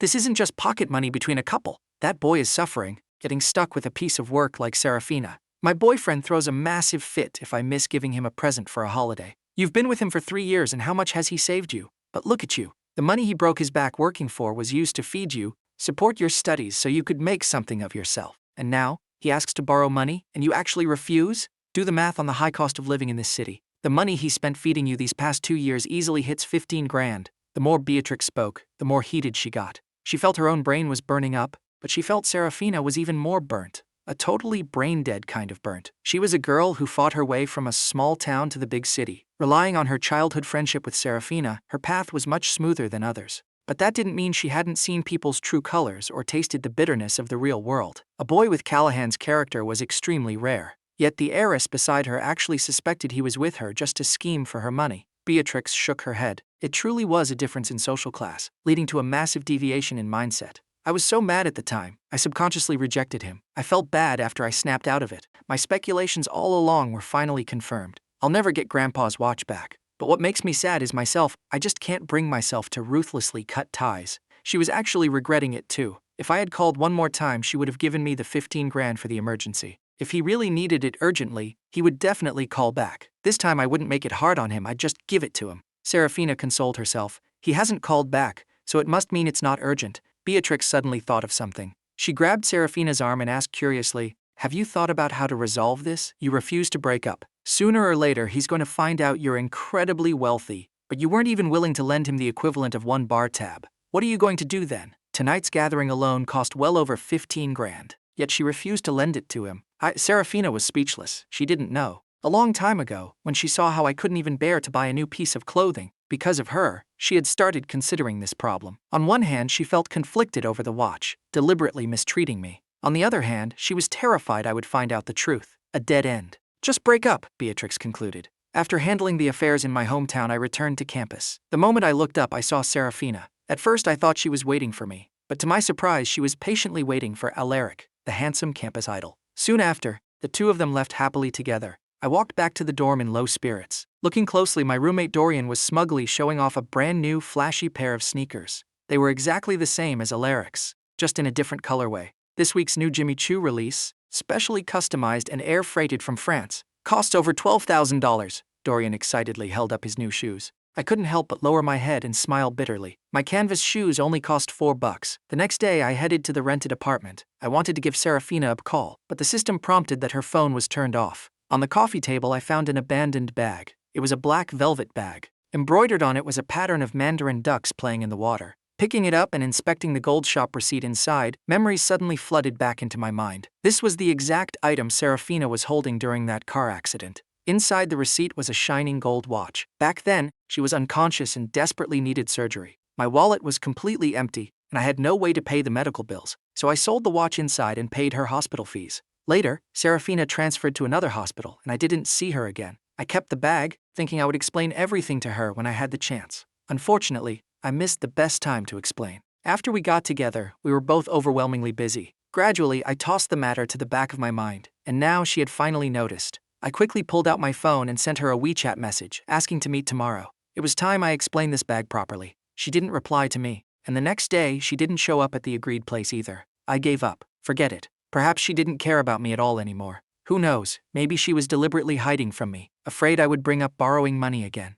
When I got back to campus, it was the same scene below the dorm building. Just as I was about to go inside, I unexpectedly bumped into Elara. Suddenly my vision blurred. I braced myself against the wall and steadily came to a halt. "Callahan, are you okay?" Seeing me suddenly stop, he stepped forward and asked with concern. I lifted my head slightly. "I'm fine, just low blood sugar." He pulled 2 candies out of his pocket and handed them to me. "These are candies my girlfriend brought back from France yesterday. They aren't some off-brand. They're very famous locally in France, but you rarely see them domestically. They're super delicious. Try them. My girlfriend knows I like them, so she specifically drove and queued up in France just to buy them for me. They're limited edition." For a moment, I couldn't tell if he was saying the candy was good or if he was just showing off how great his girlfriend was. But I'm afraid of getting fat, so I only eat 1 a day. "You can have these, don't be polite." He talked about his sweet troubles, completely oblivious to the fact that I could barely stand. This girlfriend he spoke of, it was Serafina, wasn't it? My head was spinning. I had a girlfriend too. Why didn't I have any of this? His eyes showed not a single ounce of care for me. After he finished speaking, he shoved the candies into my hand and jogged outside. "My girlfriend's here. I won't chat with you anymore." Bye! I leaned against the wall, feeling my hands and feet go completely limp. My eyes closely followed him as he walked outside the dorm building. Under the glow of the street lamp, Serafina's silhouette came into view. Watching their backs gradually fade into the distance, I could only stand there, frozen. Today, a VIP lady visited the university. She was the sponsor of the university's art building. The dean and the head of the oil painting department personally received her. Elara, as an outstanding junior, accompanied them by her side. Auntie, shall we eat together later? Last time my mom mentioned she wanted to have a meal with you, and I've been looking forward to it for so long. Call your mom, and we'll go eat together. Mrs. Sterling nodded slightly and suggested, Serafina happens to be free today too, let's call her to join. Hearing Serafina's name, a flush of red instantly spread across Alaric's face. He lowered his head and softly replied with an He slowly walked away together with Alaric. Mrs. Sterling said, Dean, I came this time to ask for a favor. My husband heard there is a particularly talented student in the junior year of the oil painting department. But unfortunately, his family conditions aren't very good. He specifically asked me to come and meet him this time. Mr. Sterling must be talking about Callahan. This Callahan is #1 every single year. His paintings have so much flair. Unfortunately, right when he enrolled as a freshman, his parents tragically passed away, leaving him with a younger brother to take care of. These past few years, he's survived entirely on scholarships and working part-time jobs outside to earn living expenses. The department head opened the door to my studio, highly recommending me as a student. If it weren't for his family situation, he would definitely be more qualified than Alaric. If he could get your support, his future development would be limitless. I walked in. She was looking very intently at my painting. Then she opened her mouth. In a few days, it's my and my husband's wedding anniversary. I want to use this as a gift for him. She even said she would pay me $15,000 as compensation. For a student still in school, $15,000 for a single painting was an incredibly high starting point. I absolutely could not miss this opportunity. This painting was actually created to commemorate my first encounter and acquaintance with Serafina. But those precious memories, flashing before my eyes right now, could no longer be weighed against money. Mrs. Sterling was extremely generous and directly handed me the $15,000 in compensation. At Serafina's family villa, Mrs. Sterling's car returned from outside. How is that boy? Mr. Sterling asked curiously. Mrs. Sterling sat quietly on the sofa and gave a slight nod in response. Regardless of background, he is indeed a very good kid. There's no greed in his eyes. Compared to the Alaric boy, this kid is much stronger. It seems our daughter's changes these past few years really have something to do with him. Mr. Sterling asked again, what do you think of him as a son-in-law? Callahan is a good kid, but that doesn't mean he's suited to be the husband in a wealthy family. I saw Serafina getting rather close with the young master of the Ito family these past few days. Why don't we let her choose for herself? This Callahan kid still doesn't know Serafina's true identity. Let's wait and see how they interact in the future. I also gave Callahan $15,000 as financial relief. Let's observe his character first before making a decision. It won't be too late. And this day just happened to be Mr. and Mrs. Sterling's 30th wedding anniversary. Mrs. Sterling asked me to bring the painting over and simultaneously invited me to attend. At this kind of event, wealthy heirs and heiresses were everywhere. Luxury cars lined the front of the hotel. Outside, Serafina was enthusiastically welcoming today's distinguished guests. When the hotel staff saw me holding a wrapped painting, wearing a simple t-shirt and jeans, and unable to produce an invitation, they directed me to take the staff elevator in the back. At this moment, Alaric, dressed in a sharp black suit, walked up behind Serafina and gently patted her shoulder. Sister Serafina, good evening. Serafina smiled and nodded in greeting. The two of them standing side by side looked exactly like a golden couple, perfectly matched. Their red formal wear looked just like matching couples' outfits, drawing whispers and chatter from the passing guests. Inside the venue, lights sparkled. Dazzling crystal chandeliers hung from the 30-foot-high ceiling. The guests were dressed to the nines, exchanging pleasantries. The women complimented each other, whose new jewelry was dazzling, whose limited edition dress was so hard to acquire. I had only ever seen scenes like this in TV dramas, and now it was realistically displayed right before my eyes. Yet, I didn't feel particularly excited. My gaze involuntarily followed Alaric. He was chatting with his little frat bros at the front. Can't even tell, man. You actually captured Miss Serafina just like that? A friend said, enviously. No way. She has a boyfriend, Alaric denied. But that guy is just a student at our university like me. They've been together for a long time. So he actually knew about my relationship with Serafina. I found it laughable. I sat quietly with my back to them, not the slightest bit surprised by Serafina's identity as a wealthy heiress. I just didn't understand why she had to lie to me. Was it really just out of pure fear that I was greedy for money? I didn't want to listen anymore. Since Serafina and I had been cold to each other for so long, a breakup was a foregone conclusion. All that was left was a face-to-face goodbye. Selfishly, I was happy she had such a great background. If I stayed with her in the future, I wouldn't have to suffer anymore. Rationally, I didn't care about this money at all. At that moment, another boy who was drinking let out a snort of laughter and sneered, I know all about it. 3 years ago, she was in a car crash, and that guy saved her. But guess what? While Miss Serafina was unconscious, he stole the gold watch her grandfather left her. The friends gasped in amazement. My God, that is way too greedy. He saved Miss Serafina, but was afraid her family wouldn't reward him. How much could one gold watch even be worth? The boy said smugly. This poverty disease is incurable. My whole body went ice cold. So Serafina cared about the watch. Then why didn't she just ask me? That boy spoke up again. This country bumpkin really has some high-level schemes. Actually managed to bewitch Miss Serafina until she couldn't tell left from right. Too bad our Miss Serafina isn't an idiot. Knowing that country bumpkin was a money grubber, she deliberately played the poor girl card and made him support her. And the result? That bumpkin didn't squeeze a single dime out of her and completely wasted his time. Played like an absolute toy by Miss Serafina. Alaric, you better grab this golden opportunity. Miss Serafina has been so good to you these past few days. Her future son-in-law is definitely going to be you. A fortune of hundreds of billions isn't just a joke, you know. I walked down the stairs behind the hotel, step by step. After we got together, we used to stroll through the night market. I fancied a water cup that cost $16, and I haggled it down to 10. But Serafina said it was ugly and dragged me away. We had been together for 3 years. Every holiday, the things Serafina gave me were all worthless little trinkets. At the time, I just thought our finances were tight. She had medical bills to pay off and cash was short, so I never fussed over these trivial matters. It turned out she wasn't strapped for cash at all. She was just guarding herself against me. She held a grudge over that watch, preferring to harbor a misunderstanding and never tell me, just so she could let her friends' boyfriends recklessly mock me. My footsteps grew faster and faster. I desperately wanted to rush down, find Serafina, and tell her I was sorry about the watch, but I was never greedy for her money. But in the end, I didn't open my mouth. At this moment, Serafina walked into the banquet hall, but couldn't find my figure anywhere. During this period, she had seriously considered Beatrix's suggestion. Temporarily initiate a one-sided breakup with me, cut all ties, and start trying to interact with other guys. She deliberately left that cheap old phone behind. She didn't even know when its battery died and it shut off. She took the initiative to approach Alaric. He was great. He shared the same artistic mindset as me.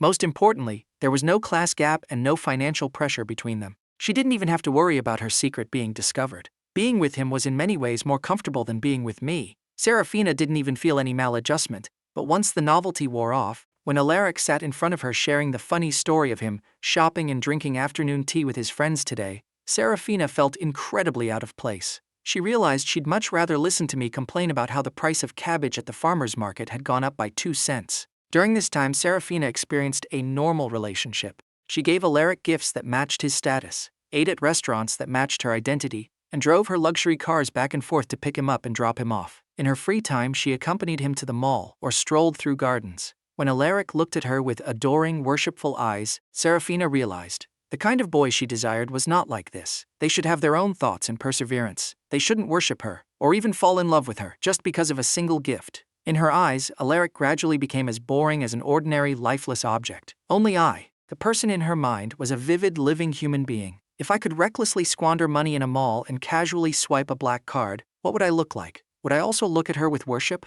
My worship would give her a double sense of satisfying achievement. Beatrix had said it. Her interacting with other guys behind my back counted as cheating. Emotionally, she had already wronged me, which canceled out the regret of the watch. From now on, I no longer owed her anything. Her relationship with me was finally on equal footing. I firmly decided to let the watch issue pass and only be good to me alone from now on. She knew I was going to deliver the painting to her parents today, so she specifically waited downstairs. She wanted to be the one to confess to me first and beg for my forgiveness. She had prepared a custom-made haute couture suit for me, just waiting to dress me handsomely. Today, she was going to formally introduce me to her parents. She wanted everyone to know that this was Serafina's boyfriend. She wanted me to know that to her boyfriend, $15,000 was only fit to be thrown into the water just to hear the splash. Sis, what are you spacing out for? It's time to cut the cake! Lysander grabbed the hand of a slightly guilty Serafina and walked over. The family of 4 cut the cake amidst the blessings of relatives and friends. Then a waiter walked over. Mrs. Sterling presented the painting to her husband.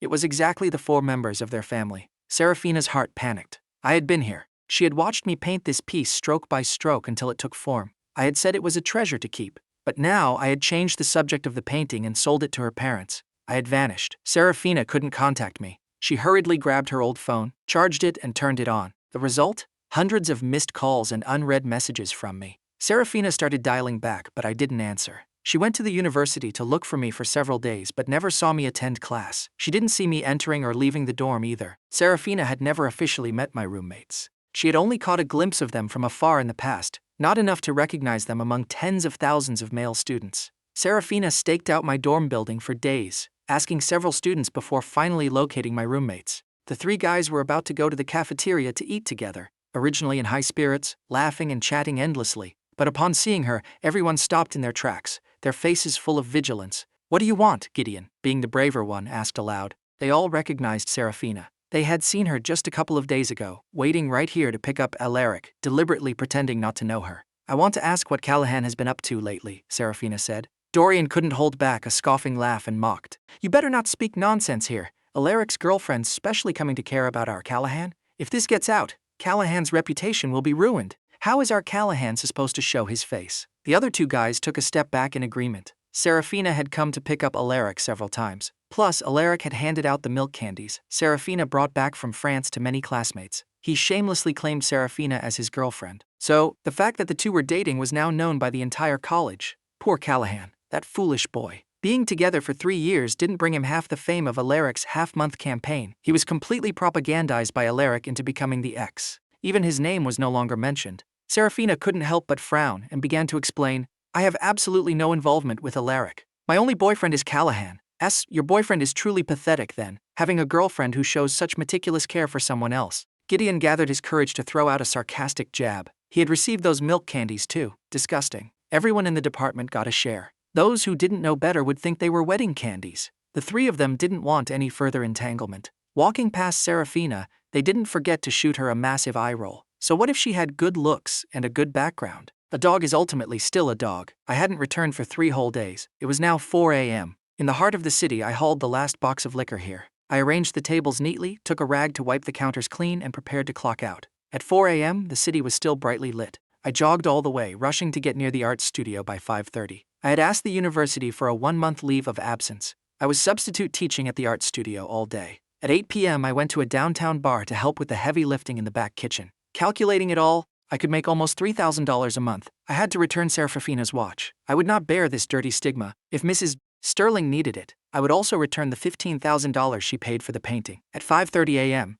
the dorm building wasn't open yet. These past few days, I had been resting inside the ATM vestibules near the art studio. Today was no exception. I was going to sleep there. The art studio gave me 1 day off a week. If I could push through today, tomorrow I could finally sleep properly in my dorm bed. The alarm went off right on time at 7:30 a.m. After waking up, I bought 3 plain steamed buns nearby to fill my stomach. I also borrowed the tap water from a shop owner to wash my face. Then I headed to the art studio to teach. Serafina had completely lost track of me. My roommates wouldn't tell her anything. She called and texted but got 0 replies. She waited outside the dorm, but not a shadow of me was seen.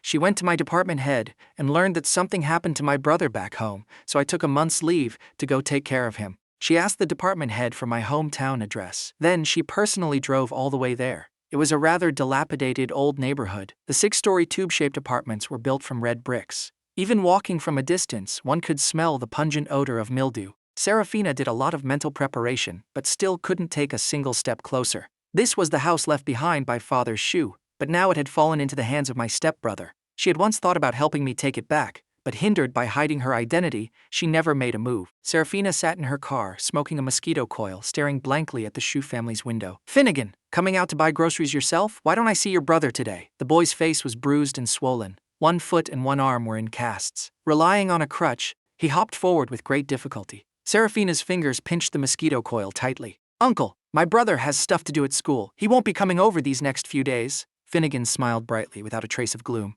The middle-aged man shook his head, sighing at the hardships of the 2 brothers, and urged, "You must study hard. When you make money in the future, repay your brother. It's not easy for a student like him. Paying off that $30,000 debt for you is truly a rare thing. I know it in my heart, uncle." He gave a slight nod as if making a solemn promise. The 2 of them walked upstairs together, disappearing from Serafina's line of sight. Serafina felt a dull ache in her heart. She loathed the actions of my stepbrother's family and wanted me to stay far away from them too. Add to that the anger over her grandmother's watch, and that was why she didn't lend me that $15,000.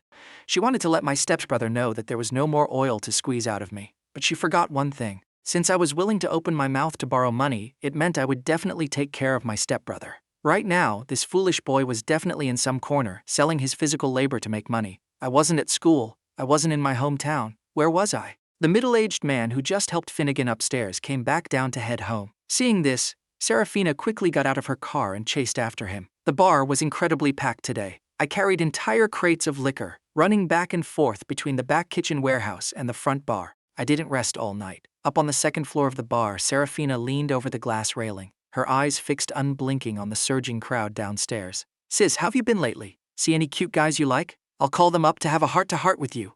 Sylvia softly teased upon seeing Serafina constantly staring downstairs. She had organized the gathering today. In the past, Miss Serafina would drink her gloomy wine without looking sideways, yet today she was unexpectedly staring outside. Sylvia thought Serafina had broken up with her previous guy, so she invited Elara and his frat bros over too. But unexpectedly, Serafina completely ignored them. Serafina stood on the second floor, coldly watching the staff members everywhere showing off their youth. This venue had high spending requirements. As long as young, handsome boys were willing to let loose, making thousands in a single run was no problem. Running a few more tables a night, pulling in tens of thousands was a breeze. Of course, it also required them to be good-looking and know how to read the room. She only wanted to know where I was right now. That idiot. He would rather exhaust himself to death than make this kind of fast money, but she didn't even dare to imagine. Where did I get the $30,000 to pay my brother's debt? I hadn't returned to campus all this time. I was living outside. Did I meet someone else who treated me well? Someone who helped me pay off this debt? I was the type to repay kindness tenfold.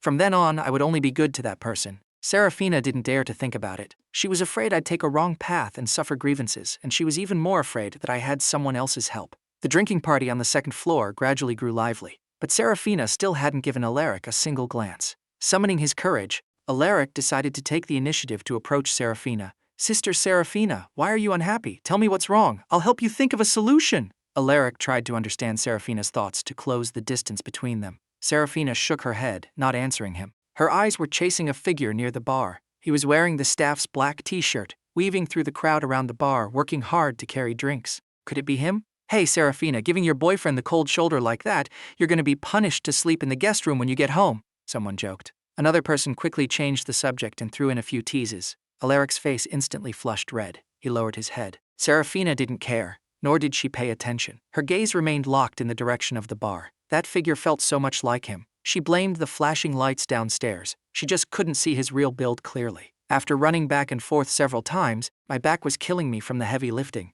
I hid under the bar to rest, but not long after, the bartender called out to me. Callahan, second floor says they've got some fun going on, asking if you want to go up. The second floor was exclusively VIP. Going up and coming back guaranteed a hefty harvest. I had been here for half a month and had seen many boys come down from the second floor holding thick stacks of cash. The impressive ones grabbed thousands in one go. I shook my head and refused. No thanks. With my natural resting bitch face, I don't know how to smile. I can't earn that kind of money. Having said that, I turned around and went back to the kitchen to help. The bartender didn't press the issue. This college student was different from those wearing the uniforms. If the upstairs hadn't specifically asked for him to come up, he wouldn't have even bothered asking me. I looked scholarly, but I was so skinny I looked practically emaciated. The unwavering conviction between my brows was the last thing that should appear on the face of someone working in a place like this. But I managed to hold my ground. When I applied for the job, I explicitly stated I wouldn't be a server of that kind. Hauling booze in the back, I worked harder than the veteran staff. My books were stored in the warehouse. Whenever I had a free moment, I'd hold a book and read. They all took good care of me. Every time I was in the back kitchen, they would prepare some fruit for me as a midnight snack. After all, this was a bar, and there wasn't much actual food to eat. The bartender felt a sense of pity. Perhaps it was a sudden misfortune, forced by life to come here to make ends meet. I was destined not to be a boy who stayed long. I returned to the warehouse, sat on a small stool and read my book. Suddenly the words became unrecognizable. My vision went black. I leaned back in the chair and fainted. Up on the second floor, all the male models in the venue stood in a row. All sorts of body types, lean, muscular, each with their own unique traits. Pick your poison. But the one Serafina had been staring at wasn't among them. Sylvia went to look for the manager, only to find out the guy simply didn't care and refused to come up. Oh, a tough guy, huh? Sylvia laughed. There's actually a boy here who isn't greedy for money. How rare. With a group of professional male models walking in, Alaric and his frat bros felt incredibly awkward. They were highly educated, wealthy young masters. How could they sit with people like this? Alaric looked pitiful. He tugged at Serafina's sleeve and whined, Sister Serafina, I don't feel too well. Let's leave, okay? Serafina couldn't find me and was already incredibly annoyed. Plus, she had just been misunderstood as having a special relationship with Alaric. Her heart was a mess of frustration. She called her driver to come pick him up, left her car keys behind, and stood up to leave by herself. If her mother hadn't strictly instructed her to accommodate him, who would care if he felt well or not? I'm saving your face this time. Next time someone comments on our relationship, I will clarify it myself. Alaric looked so wronged he was about to burst into tears. His roommates who came along exchanged bewildered glances. Weren't they supposed to be boyfriend and girlfriend? Why wasn't she even driving them back? In the warehouse, I was shaken awake. Callahan, guests need booze. Hurry up and haul some over. Rubbing my dizzy temples, I stood up, hugged a crate of beer, and walked toward the bar. Serafina once again walked to the west gate of the university. It was exactly the time when classes let out. Couples walked out of the campus hand in pairs, chatting about what to eat for dinner. She watched them quietly, a wave of envy flashing through her heart. They were so stuck together like glue. By graduation, very few would make it to the end, but right now she genuinely envied them. Serafina walked inward from the west gate, arriving beneath my dorm building. People around were whispering, murmuring something about Alaric's girlfriend. A guilty conscience bloomed in Serafina's heart. Could he have found out about her and Alaric too? Did he run into her and Alaric, misunderstand their relationship, get jealous and purposefully hide from her? Would they just break up like this? The phone calls and WeChat messages that never received a response. Serafina didn't even dare to peek at their chat history. Now, she didn't even dare to casually send him a message. She was terrified of receiving that dreaded red exclamation mark telling her she was blocked. I don't care! You were laughing and joking with someone else! Don't ever come looking for me again! A couple walked past in front of her. The boy marched forward angrily, leaving the girl behind. It meant nothing. I don't even know him. The girl scrambled to keep up, begging for mercy. He just asked me what brand my jacket was so he could buy it for his girlfriend. I don't believe you. You smiled at someone else. You don't like me anymore. The boy's voice faded into the distance. Serafina suddenly panicked. She resolved to find me and explain the Alaric situation clearly. They couldn't just cut ties clean. Absolutely not. I walked to the back alley to throw out the trash. Not far away, someone was yelling loudly. The gist was that a guy wanted to break up and a girl was crying, screaming,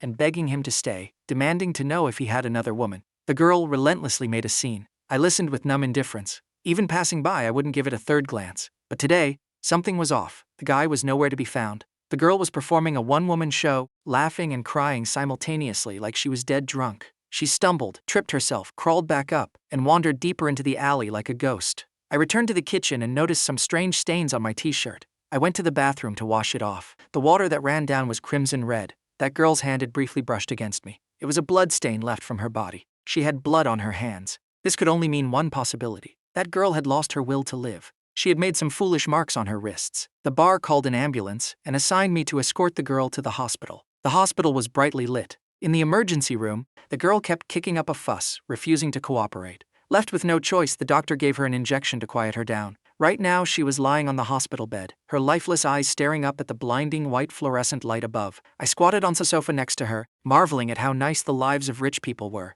A VIP suite, an independent bathroom, floor-to-ceiling windows with a beautiful view. Even the escort bed was very wide. Can you contact your family? I asked softly. I have work tomorrow morning. I need to leave as early as possible. But the girl didn't hear my voice at all. I turned off the lights. Staring at bright lights like that was bad for the eyes anyway. I switched off the lamp and lay down next to the hospital bed. Time ticked by slowly. The girl still hadn't closed her eyes. Aren't you going to say something? Suddenly the girl's faint voice echoed in the room, trembling, lingering right on the edge of a breakdown. Say what? I asked groggily, half asleep. Then I realized the girl wanted me to console her. After a long pause I said, I'm clumsy with words. I can't say nice things, and I don't know how to comfort people. Besides, my situation is a bit more miserable than yours. You have money, even injured. You can stay in such a nice hospital room. I, on the other hand, don't even know where my next meal is coming from. You're very poor. The girl didn't believe it. She could understand young people being poor, but one person eats. The whole family is full, working at that bar. My monthly income shouldn't leave me in such a miserable state.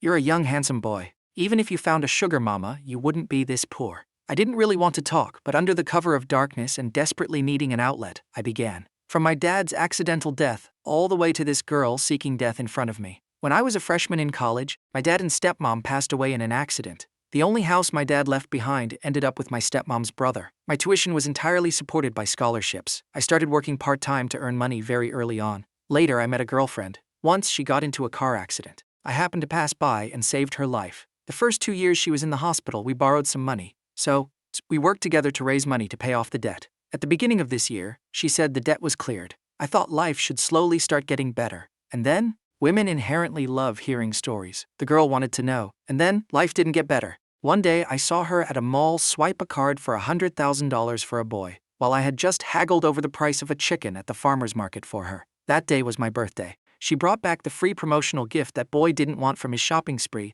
and gave it to me as a birthday present. My family's financial situation was extremely tight, and I desperately needed money. I was detained at the police station. I asked her to borrow money. She told me to go beg on the streets. Adding insult to injury, shrimp meat pig heart was exactly what this was. Later, I finally found out she comes from a prominent, wealthy family, driving multi-million-dollar luxury cars and dating a male classmate from our department. Serafina knew about Elara. I had mentioned him in front of her more than once. Alaric didn't have a scholarship. His spending was just the price of a new pair of shoes. If I didn't get my scholarship, I might have to drop out. Best case scenario, I'd end up like I was now, taking on an extra job myself. However, if this continued, it could cause me to fall behind in my major classes, making the scholarship even harder to maintain. It felt like an endless, vicious cycle. That's why I only took physical labor jobs that took effort but no brain power. I could work and recite my books at the same time. The girl probed, "You don't sound too sad. What good does crying out for mom do when it hurts? The debt I owe won't decrease because I'm sad. Sadness is for others to see, and no one is looking at me. What use is being broken-hearted?" We went through 3 years together, yet it couldn't make Serafina believe in my character. Begging for pity? I wasn't interested. Despair and suffocation were cured by debt. A human heart that couldn't be warmed. I wouldn't beg for it anymore. I only hoped to pay off my debts as soon as possible and start over. Then why haven't you broken up with her? Keeping her around for the new year? The girl asked angrily. I shook my head. Remembering that the lights were off and we couldn't see each other's body language, I said. She was the only stranger who stayed by my side, so I was willing to wait a little longer, holding on to a sliver of hope that what others said was fake. I needed to hear her say it herself. Ask her if she really cared that much about the watch. The girl suddenly understood. These past few days, wasn't she also foolishly pestering that person? What right did she have to tell someone else to break up? Little brother, try to look past it. You're so great. There will be many excellent girls waiting for you in the future. I didn't criticize her for being shameless, and I even shared my own experiences to comfort her. I have looked past it. I'm willing to accept it myself. I don't covet her money either. Having a clear conscience is enough. If the bond between father and son can be so thin, what right do I have to demand money and affection from others? Other people's things are ultimately other people's, governed by others, I said with a smile. The sadness was real. Looking past it now was also real. It was just that, from that moment on, Serafina had planted a handful of wild weeds in my heart. They grew recklessly, disturbing my peace of mind. I didn't bring up a breakup, not because I couldn't bear to lose my past investments, but because I was constantly looking for a way to pull the weeds out by the roots. This was what Serafina owed me. I needed to turn back into the single-minded Callahan instead of the riddle-ridden, scarred mess I was now. Miss, you're a high school sophomore. You're being discharged tomorrow. Go home and apologize to your parents. You still have a warm family waiting for you. Everything can start anew. During the days she and her boyfriend made a scene in the back alley, she had blurted out a lot of information. I know it's not a big deal. If you hate him, go all out and sue him for seducing a minor. He won't escape a prison sentence. Both of these paths are much more practical than slashing 2 cuts on your own wrist. You took a broken bottle and made a few cuts. Aside from your hand hurting, you'll only leave a few faint scars. It's a bad deal. The fault lies with someone else, not you. The girl remained silent. Faint sobbing sounds gradually emerged. My mom and dad, they won't forgive me. To be with him, I did a lot of things that hurt them. But how can there be overnight grudges between biological parents? Used to think my dad hurt me the most. Thought living was pointless. But a few days ago, I found out. To bring me back to live with him and do business with others, my dad paid my stepmom a lot of money. He didn't want me to be burdened with debt too, so he transferred the house to my stepbrother. When Finnegan was injured, Officer Chen summoned his uncle and investigated the whole story. He found out how much effort this middle-aged man had made on his own, just to bring his son back to his side. But things didn't go as planned. Lacking ability, he only found failure. He could only educate Finnegan from a young age. Since he followed him, he was a man of the shoe family. The duty of a shoe man was to protect the family. That's why Finnegan would rather endure the pain than sell that house. If I hadn't gone back, I would never have known any of this. Little brother, are you asleep? The voice on the other side sounded. I snapped out of my thoughts, deciding not to talk about the past anymore, and smiled. Actually, it's not all bad things. Some good things have happened too. Tonight I saved a life while on the clock, and thanks to you I got a bed to sleep in instead of squeezing into an ATM vestibule, I said lightly. So, I have to thank you. The ATM machine always reminds me to process transactions. It's actually really noisy. I can never sleep peacefully, afraid someone will come to use it, and I'd disturb them and get kicked out. The girl's name was Elara. At 5 a.m., she called her childhood best friend. Her best friend rushed over in a panic. I had just finished washing up and was preparing to leave. Looking up, oh wow, an acquaintance. Callahan, it was you who saved Elara! Lysander had just walked in the door and saw me coming out of the bathroom, blurting it out involuntarily. I nodded in greeting. Then I pulled out my phone and added Elara as a WeChat friend. Then I opened my mouth and said, if a person wants to die, no matter how many times you try, you can't stop them. But if you feel life is utterly meaningless, why not take a look at my world? Having experienced all kinds of worldly suffering,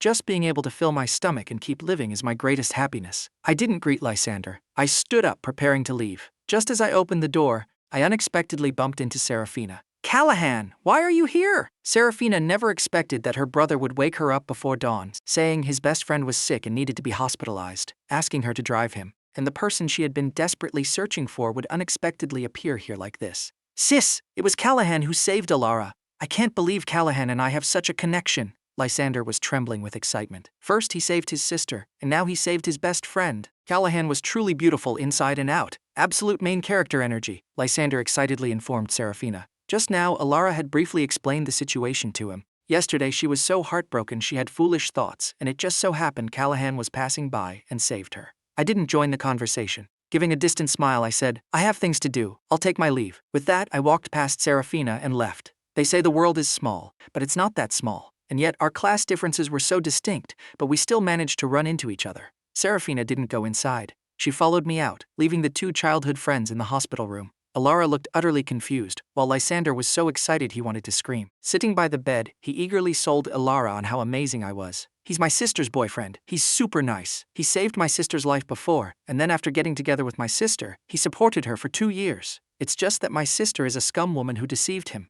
Now she has no way to make their relationship public, so it serves her right to be agonizing at home. Your sister's boyfriend? Elara couldn't believe it. Wasn't that the scum woman from the tragic story she heard last night? Lysander didn't notice anything amiss at all and nodded. That's him, and now he saved you. He is truly my savior. He saved my most important sister and my best friend. It really is an unbreakable destiny. Elara fell silent, hesitating whether she should tell Lysander the truth. Callahan, what have you been busy with lately? You haven't been answering my calls. Seraphina followed me out of the hospital room. In the hallway, she grabbed my wrist and asked. I didn't act coy or awkward. I gave a relaxed smile and said, I've been working part-time lately. Not really convenient to hold a phone. They don't let you use phones at work, and when I get off, I didn't check it. In reality, I simply didn't want to reply to her. Seraphina knew the answer in her heart. Remembering there was a period she deliberately ignored me, Seraphina knew she was in the wrong and didn't want to entangle on the phone issue. Consider them even on that front. Just as she was about to speak, she noticed the black t-shirt I was wearing. It turned out this was the exact staff uniform she had seen in the bar yesterday. You're working in a bar? Seraphina frowned and asked. So the figure she saw on the second floor yesterday really was him? I didn't deny it, waiting to hear what she would say next. Would she criticize me for going to a place like that to make fast money? Or lecture me that a good boy shouldn't go there, that people would look down on me? Who knew Seraphina wouldn't say a single word? She felt incredibly frustrated with herself. She actually hadn't recognized me yesterday. The elevator arrived. I took large strides inside. Seraphina closely followed. You've been there all this time. Is it because of that $15,000 last time? Last time, it was my fault. Don't worry. The money you borrowed, I'll help you pay it back. Seraphina thought for a long time. The only thing she could think of was the $15,000 my brother owed. She knew I had already paid it. I must have borrowed it from someone. She said, Did you borrow it from your roommates? We'll pay it back today. You won't go to work anymore. No, I didn't borrow any money. I didn't explain further. I was the most honest person. If I said no, it definitely meant no. Seraphina felt relieved. Then don't work anymore. That place is too chaotic. I'll give you a supplementary credit card. Focus on your painting from now on. Don't work part-time anymore, okay? She couldn't even bring herself to say, I'll support you. She had said it many times, but not once had she actually supported me properly. The parties she organized routinely cost tens or hundreds of thousands. Yet her boyfriend was breaking his back hauling crates of booze. How could her heart not ache? No need. I don't plan on doing this for too long anyway. If I quit now, I'll lose the wages for the days I already worked. I refused. I truly only planned to work through this summer vacation and then leave. In my senior year, I needed to focus on painting. Without the pressure of tuition fees, I would only substitute teach at the art studio. After interacting with students this period, I felt being an art teacher wasn't bad either. So I planned to give up on grad school, take the exams to return to my hometown, and become a teacher. A massive metropolis like this wasn't suited for an unmotivated person like me. We don't want those wages. Callahan, be good, we're not going to work there anymore. Whatever you want to do in the future, I'll support you. We can open a studio. Just don't continue this kind of work. Seraphina's heart ached at the dark circles under my eyes. The black t-shirt I wore looked empty and baggy. I had lost so much weight these past few days that I had lost my shape. I couldn't even fill out a t-shirt. She opened her arms, wanting to pull me into an embrace. I took a few steps back. Seraphina grasped empty air. I have blood on me. It wouldn't be good if I dirtied your clothes. I absolutely cannot afford to compensate you for such expensive clothes. The elevator reached the ground floor. I walked toward the door. Callahan, wait! I'll drive you back. I suddenly stopped moving. A half smile played on my face, seeming to mock myself, yet also mocking her. No need, Miss Sterling. Such an expensive car. If I dirty it, I can't afford to pay you back. Serafina went completely cold, freezing in place. I walked a long way before reaching the bus stop. The bus departed at 7 a.m. Serafina didn't drive her car. She followed me, keeping a not too far, not too close distance, waiting for the bus together. The two of us remained silent the whole way. Serafina wanted to find a topic to chat with me, but I completely closed myself off, treating her as if she didn't exist. Serafina followed me all the way to the west gate. I didn't want to enter with her. The rumors of Serafina and Elara dating were already known by everyone in the school. Now, if I walked in side by side with a head-to-toe designer-clad Serafina, the unstoppable flood of gossip would drown us. It was utterly laughable. We had been together for 3 years, and in the end, we had to sneak around to avoid suspicion, terrified that one misstep would pin the label of the third wheel on my own head. Serafina didn't dare push too aggressively. She stayed at the west gate waiting for me. I returned to the dorm. My roommates weren't awake yet. I changed my clothes, washed the dirty ones, and hung them up to dry. I deliberately took a detour and left through the east gate to head to the art studio. At 8 p.m. sharp, I went to the bar for work. I figured Serafina would follow me, but I didn't expect her to arrive even earlier than I did. Tonight, Serafina booked out the entire venue. There were no other guests. She didn't allow music to be played. The bar was dead silent. They didn't even turn off the main lighting. I ended up with nothing to do. The back kitchen guys cut up some fruit for me to eat. I was happy for the free time. I stayed in the kitchen holding a copy of World Art History to read. Final exams were approaching. Whenever I had time, I needed to review and prepare. As for how Serafina wanted to spend her money, that was her business. But I overlooked one thing. Serafina booking the venue today meant she was the ultimate VIP. Whatever she requested, the boss would oblige. So when the boss found out Serafina came specifically for me today, he personally came to find me, requesting I go out front to see her. Callahan, the guest out front, is looking for you. The big boss personally invited you. Helpless, I stood up. Making a living under someone else's roof meant taking orders, walking past the other guys, their idle chatting mouths all clamped shut, their unified gazes locked onto me. I ignored their weird looks. I never classified those looks as jealousy. I didn't have the capital for that. The main hall was brightly lit, no music, dead quiet. Serafina sat alone in the very center. A glass of water was placed on the table. Her innate superior background and long-term position of high authority cast an aura of coldness and arrogance around her. This keep-your-distance version of Serafina was a first for me too. Before leaving, the boss shot me a look, telling me to seize the opportunity. Rich Harris's picking up handsome guys was common, but dropping over $100,000 to book the place out was rare. I asked, "What does Miss Sterling need me for?" Serafina looked melancholic. "I want to talk to you." To think she would act so humble in front of me now. She brought this all upon herself. I smiled. "You are the customer. If you want to chat, of course we can." Serafina stood up, grabbed my hand, and pulled me toward the second floor. "Let's go upstairs to talk. Let's not ruin the boss's business." The boss caught on. He got a few people to guard the stairs, then told the bouncers to open the doors and resume business. Quiet upstairs, noisy downstairs. This was my first time on the second floor. The layout was even more luxurious than the first. The soundproofing was incredible. Once the door was closed, you couldn't hear a peep from outside. Serafina looked pitiful. "Callahan, I waited for you at the gate today. I waited all morning and you never showed up." Only then did I learn how Serafina spent her day. She waited all day but didn't see me. She thought I might be tired. She even prepared lunch for me and specifically went to the front of my dorm, finding a classmate from my major to bring it up to me. Only to find out I was working outside and had left early in the morning. I was working outside, and not just this night shift either. This made Serafina feel incredibly ashamed. Even an ordinary person dating would feel bad seeing their boyfriend work day and night like this, let alone someone with her noble status. Yet I had never enjoyed a single dime of it. Serafina looked slightly flustered. The speech she had rehearsed in her head countless times was completely forgotten at this moment. I sat still, neither speaking nor moving. Serafina felt even worse. "Callahan, it was my fault for hiding my identity from you. I apologize to you. If you blame me for tricking you, you can hit me or scold me, I can accept it all. But please don't refuse to speak to me, and don't ignore me and play disappearing acts." I shook my head calmly and said, "I don't blame you. These things were yours to begin with. What identity you choose to use to make friends is your freedom." Hearing this made Serafina's heart hurt even more. Wasn't this just a declaration of cutting ties with her? "I'd rather you blame me. Don't act like it doesn't matter. Callahan, I'll accept whatever you say today, but you can't just draw a line between us like this. We have 3 years of feelings between us. From the moment she got together with me, she never considered the possibility of breaking up. I couldn't just silently sever our relationship like this, and I definitely couldn't sever 3 years of bonds over a single incident." I looked at her sunken eye sockets from exhaustion, casting dark shadows under the light. "Then let me ask you, why did you hide your identity to approach me? During the time I was calling you, where were you? What were you doing? Who were you with?" Serafina was momentarily speechless. She couldn't answer either of these two questions. If she did, she would face an immediately torn-apart ending. My personality would rather die than compromise. She shifted her strategy. She walked in front of me, squatted down to look me in the eyes, and coaxed. Everything in the past was my fault. Callahan, please believe me. I struggled too. I will slowly make it up to you from now on. Let the past be the past, okay? Just treat it as getting to know me all over again. I won't lie to you anymore. I'll listen to you on everything. As long as you don't bring up the past, we'll start over. From now on, you call the shots for us. I won't let you suffer another bit of hardship. We don't just have a past,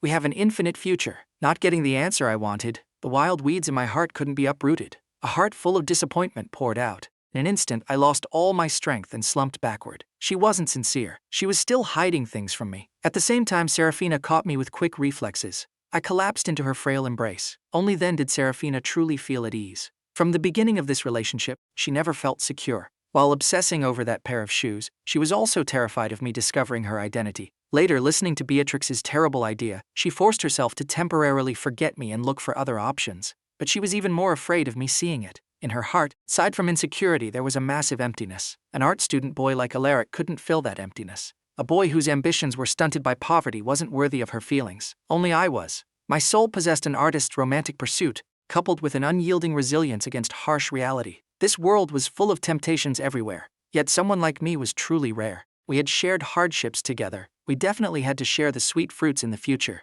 Someone in Serafina's position understood this better than anyone. A man like me was hard to come by. Some people wouldn't meet one in an entire lifetime. She didn't want to hand me over to anyone else. Serafina promised in a low voice, "Callahan, I will treat you so well. We will never separate from now on. Never." Tightening her arms, Serafina hugged me fiercely. The unique scent of oil paints on my body surrounded her. Serafina sighed in contentment, leaving a gentle kiss on my forehead. But it seemed she wasn't satisfied with just that. She traced the contours of my brow and eyes, trailing downwards, cautious and careful. I didn't resist, but I didn't accept it either. I just followed her entanglement. I was pressed against the sofa. "Callahan, let's quit and go home, okay?" My collarbones were glaringly obvious. Through the collar of the black t-shirt, you could even see the hollow lines of my ribs. I had literally starved to the bone. It was all her fault. Serafina felt a twisting pain in her heart. Clarity returned to my eyes. I pushed Serafina away, stood up, straightened my clothes, and said, "I can't quit the job, I'm going downstairs first." Serafina quickly called out, "Callahan," I said flatly. "You just said you would listen to me on everything." Hearing this, Serafina shut her mouth and followed me downstairs. Forget it. If I wanted to be like this, she would let me. Worst case, she'd work on changing my mind every single day. There would eventually be a day I wouldn't want to do this anymore. There were already guests downstairs. The music was deafening. Serafina followed me to the back kitchen, rolled up her sleeves, and helped me carry booze. A crate was not light. Serafina gritted her teeth, remembering that for 3 years I had lived exactly like this. The guilt in her heart deepened, firming her resolve to make me quit as soon as possible. The bar boss watched the customer turn into an employee. I sat on a stool in the kitchen, reading a book. I specifically went out the door to check if the sun had risen from the west. The tastes of rich Harrises were truly unfathomable. After finishing work and packing up for the night, Serafina went to get the car. The boss called me into his office, telling me to treat Serafina well so my future days would be easier and I wouldn't have to suffer physical labor. "Callahan, life isn't easy for you. Grab this opportunity now. Try to leave yourself an out. Learn from Sebastian." Afraid my thick skull wouldn't understand, the boss explicitly dropped Sebastian's name. Sebastian was a legendary figure in this venue. I had heard his stories the moment I arrived. The sober male college student. He made enough money here, ditched the rich girls pursuing him, refused to be a kept canary to swallow their temper, and went abroad for grad school. I understood the boss's meaning. Sebastian was currently abroad. His husband was a scientific researcher with very high social status. Just as I walked out of the bar, a bank notification popped up on my phone. A $25,000 deposit. A transfer from finance. Serafina pulled the car up and saw me frowning at my phone. "What's wrong?" I shook my head, put the phone away, and got into the passenger seat. She wasn't driving the Maybach from last time. I didn't recognize this car either. But it definitely wasn't the 20 grand car she used to talk about. A flashy red Porsche. She drove straight into Yiyun Academy. Serafina didn't stop, driving straight into the parking garage. Serafina said it was too late today. "Tomorrow I'll take you out to get familiar with the environment here. I'm planning to return that rented apartment. After you graduate, we'll live here." I stared at the scenery outside the window without replying. Getting out at the underground parking, I saw the Maybach parked next to it. Confirmed, she usually lived here. That tiny rented apartment. She probably only went there when I went there. Once I left, she definitely didn't stay long either. The parking elevator went straight up, a massive penthouse, 3 elevators for 1 unit. Serafina opened the door and fetched slippers for me. Light blue with a cartoon pattern, bearing a massive designer logo. It was a matching pair with Serafina's pink ones. I asked coldly, has anyone worn these shoes before? The design of these shoes made me think of Alaric. Who knows, maybe those few days, Alaric was wearing these exact shoes, living right here. Serafina thought I was jealous and smiled to explain, no other man has ever been here. Everything is prepared just for you. She pulled me toward the master bedroom and into the walk-in closet. The motion sensor lights flicked on. The display cases inside were packed to the brim with clothes, shoes, and watches, all meticulously categorized. Callahan, these are all for you. A few days ago, when she decided to focus entirely on me, she brought everything out and arranged them, thinking I would definitely love them. Serafina stood on her tiptoes, kissed my cheek, and said once again, I'm sorry. Because of me, you suffered so many grievances in the past. Now, I'm making it all up to you with these things. She had Lysander to thank for this. Whenever trendy new men's items dropped, he always knew first. Then she'd extort him into buying them. The accessories gleamed under the lights, displaying their most beautiful radiance, just like items in a store window. I picked up one of the watches to examine closely. It was the limited edition piece Beatrix had,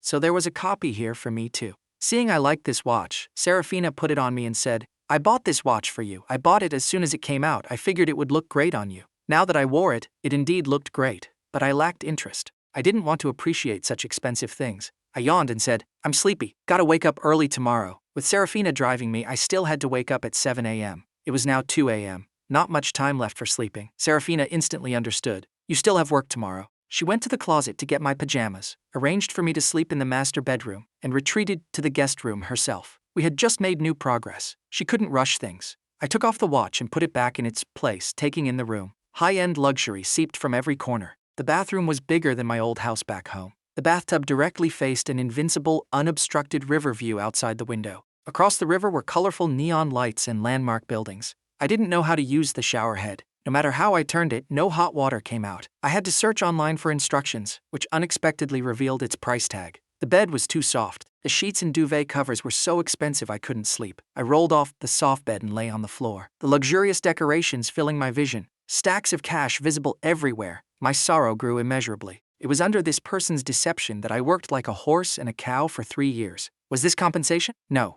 Serafina was unforgivable. The next morning at 6:30, Serafina called for me outside the door. When I stepped out, breakfast was already set on the table. Serafina came out of the kitchen, saw me, frowned, and asked, Why are you still wearing yesterday's clothes? Don't you like the ones in the closet? She had prepared fresh clothes for me in the closet. Why was I still wearing yesterday's tattered t-shirt? I shook my head. Going to the art studio later. This one doesn't show dirt easily. The studio is full of pencils and paints. One wrong move and it gets smeared. Hard to wash off too. I washed this shirt yesterday. Luckily it dried in time to wear this morning. Those so-called t-shirts in Serafina's closet oozed a heavy, wealthy young master vibe. The cheapest one was in the thousands. Not suitable for me. In this room, anything I used might need to be paid back at equal cash value at any moment. I didn't want to add to my debts. After breakfast, Serafina dropped me off at the art studio, then headed to her company to work. Meredith, who usually kept her distance from me, surprisingly came over to talk. Girlfriend? She didn't beat around the bush, lifting her chin to point outside where Serafina had just parked. I handed a paintbrush back to a student and said, Temporarily, yes. That temporarily was rich with implication. Meredith knew a bit about my situation. She had originally thought we already broke up, but looking at it now, it seemed it would still take some time. She smoothly changed the subject. Free certification exams are coming up in the second half of the year. Want to give it a try? I was only able to substitute teach here because of a recommendation from a university professor. But if I wanted to stay here after my senior year, I needed the corresponding teaching credentials. Otherwise, I wouldn't pass the Ministry of Education's inspections. Not only would I have to leave, but I'd also implicate her studio. I said lightly, Thank you for caring, senior. I'm already preparing the study materials for the exams in the second half of the year. For my remaining years in this city, I'll probably still need your guidance. My intention to stay was clear. Meredith didn't ask further, nodded, and turned to check on other students. I wasn't going to return to my hometown just yet. The income here was relatively higher. While I was young, I'd save up for a few years, then take the exams to go back home and be an art teacher. I was foolish and honest. I couldn't be Sebastian. I only hoped for stability in the future. No more running around for a livelihood, and no need for massive wealth or glory. At noon, Serafina called me, wanting to take me out to eat. I didn't answer. Serafina couldn't step away from work, so she had the family nanny deliver lunch to the studio for me. Since I wasn't at the studio, I guessed Serafina would come looking for me again, so I asked Meredith for leave. I went back to the university cafeteria, 2 steamed buns, and headed back to the dorm to eat. No one was in the dorm. It seemed the other 3 had gone out for a better meal again. I had barely taken 2 bites when the 3 of them returned. Gideon was carrying a disposable takeout container and placed it on my desk. I was about to refuse when Beatrix's haughty voice sounded, likely recounted by the roommates. Leftovers from today. Seeing you look so pathetic, I'll let you have it, Silas whispered. Don't listen to her nonsense. We ordered too much and barely touched it. It's a clean container. Inside was spicy boiled beef. The meat was reduced, but there were plenty of vegetables. I didn't refuse. I picked up my chopsticks and started eating. Gideon and Silas exchanged a victorious V sign behind me. Originally, they planned to bring a fresh portion for me, but Beatrix mocked them for being idiots. With my poor boy's pride, eating a whole new portion meant I would absolutely insist on paying them back. Better to give me a half portion so I'd have nothing to pay back. Sure enough, I didn't refuse. Gideon and Silas immediately cast worshipping glances at Beatrix. Beatrix snorted arrogantly, sneering as she applied her makeup. The weird pride of a broke ghost. Rather eat someone's leftover beef. As I ate down to the bottom, I found a pile of beef hidden underneath. My hand holding the steamed bun paused. I pretended not to know and kept my head down, continuing to eat. Half a pack of milk candies was thrown in front of me, landing on the desk with a clatter. Beatrix's disdainful voice came from behind. Don't misunderstand. The stupid merchant mixed all the flavors together to sell as a pack. We picked out the ones we liked. The remaining flavors are gross. None of us want to eat them. Take them so they don't go to waste. Don't want you getting low blood sugar and fainting on us, making people think we bullied you. I kept my back to them, not saying thank you. The beef was very delicious. The bar boss was living in purgatory these past few days. First of all, he was very happy. The VIP client was coming every single day, but he was also very frustrated. The VIP was in the back kitchen trying to pick up a guy. I mean, if you really like the kid, spend some money. Buy him clothes, shoes, watches, shower him with gifts. If that doesn't work, grit your teeth and buy him a car or a house. Take the kid out to places with great food and beautiful scenery. Play around for a few days, say some sweet nothings. Hand him a supplementary card and let him swipe to his heart's content. Even the hardest bone can be chewed through that way. What's the meaning of running over here every day to work his shift for him? And the craziest part, I actually dared to order the VIP around to carry boxes. How could I sit there so peacefully reading a book? Did I not know what this heiress's identity was? Playing hard to get? Looking at this heiress's stubborn pursuit of me, if I just secured her, I wouldn't have to work another day in my life. Could he have misjudged me? Was I not a blockhead but a high-tier player? The true hunter often appears in the form of prey, a golden rule indeed. Working in the nightlife industry for so many years, what kind of people hadn't he seen? But someone doing their crush's shift to woo them? That was a first. The boss sighed. Generation gap. He, an old man, couldn't understand the dating pace of today's youth. If the heiress liked to play, let her play. He'd just turn a blind eye and stay out of it. Who knows, maybe she was just experiencing life. I clearly looked like someone not to be messed with. I might really end up being the heiress's man in the future. These days, rich people do all sorts of crazy things for true love, a perfectly matched marriage on the surface, and an unattainable love hidden in the shadows. He had seen plenty of that too, he just didn't know how long I could hold out. Serafina finished hauling most of the booze, sat down next to me, sweating profusely. Seeing me calmly continuing to read my book, Serafina felt aggrieved. In the past, when she helped me with my work, I would constantly ask if she was okay, fussing over her. Now I didn't even have her in my eyes. Serafina said softly, Callahan, I finished carrying everything. You won't even look at me. I still blamed her in my heart. These past few days, I refused her offers to drive me to and from work. I refused to live at her place. I even rejected her taking me out to eat, using a tight schedule as an excuse. Serafina didn't know how long this bitter suffering strategy would work. This time, I truly held a grudge against her. Meeting Serafina's disappointed gaze, I pulled a wet wipe from the insulated lunchbox she brought. I wiped the sweat off her face, then poured some soup for her to drink. These past few days, dinner was prepared by Serafina's family auntie, brought to me when she picked me up from work. From staples to fruits, it had everything. All my favorites. Food that would have made me drool with just one look in the past. Now, I didn't even want to glance at it. I lied and said I had already eaten, telling her to take it back. The giant puppy named Serafina sat waiting to enjoy my services. But my heart was completely cold. This was the eldest miss of the Sterling family, not the girlfriend I had loved for years. Serafina said, Callahan, my friends are outside. Let's go meet them together, okay? I finished moving all the booze. If you don't believe me, go check out front. Cressida had been coming every day these past few days. She only dared to suggest this today. I packed my book into my canvas bag and smiled. I'm not exactly presentable like this. I'm still wearing my black work t-shirt, my hair is messy, and my hands are covered in grime. Serafina originally worried I wouldn't want to meet them. Hearing this was the reason, she quickly pulled me upstairs. Above the bar was a hotel. Serafina swiped a card to open a suite door. I wasn't surprised and went in to take a shower. After me, Serafina showered. Several pieces of clothing hung in the room, all trendy styles favored by young people today. I picked out a clean, sharp outfit, did my hair simply. Overall, I looked very comfortable. It was that very popular atmospheric handsome guy vibe. On the vanity sat rows of bottles and jars. Same brand as the ones in Serafina's house. Probably delivered by someone on her orders. I basically never did skincare. I didn't touch them. I used the cheap face cream I brought with me. Serafina came out wearing a bathrobe. Her long hair was loose, water droplets still clinging to the ends. She hugged me from behind, enjoying a moment of tranquility. I was a bit more handsome than she had imagined. For years, I used 80-cent packets of baby cream. My face was very smooth and fair. Getting tanned in the summer didn't require repair treatments. I'd whiten back up naturally in a few days. These conditions once made Serafina think Lysander was just being dramatic when he complained about acne and skin issues. Later, when the baby cream switched to jars and cost $5, I changed to a cheaper old-school brand for $2.30. By that time, Lysander already knew to follow his mom to the beauty salon for treatments. Examples like this were endless. I used a $1.50 bar of medicinal soap to wash my undergarments. Serafina would scream that these things ruined the skin. Even her hand soap had to be a specific brand. Serafina thought of Elaric's clean, tender white fingers, then looked at my rough hands covered in calluses and dry skin and felt she was a complete bastard. She stood on her tiptoes and planted a kiss on my exposed shoulder. Her greatest fortune was that I still liked her. She could make up for everything. Serafina tightened her arms. My bones were clearly visible. Every part of me made her feel guilty. She had starved me until I was so thin. Held too tightly by Serafina, I couldn't move properly. I said loudly, "Serafina, if you don't change your clothes, I'll change back and go downstairs." The invisible power dynamic between us had shifted. Afraid of making me angry, Serafina quickly let go and went back to the room to change into a new dress. I finished getting ready and walked out. Seeing a man who had never been this refined before caused Serafina's last line of defense to collapse. She was a bastard. Why did she let me be buried in the dirt for so long? I could have obviously lived under her care and protection. Yet she made her prince taste all the bitterness of the world.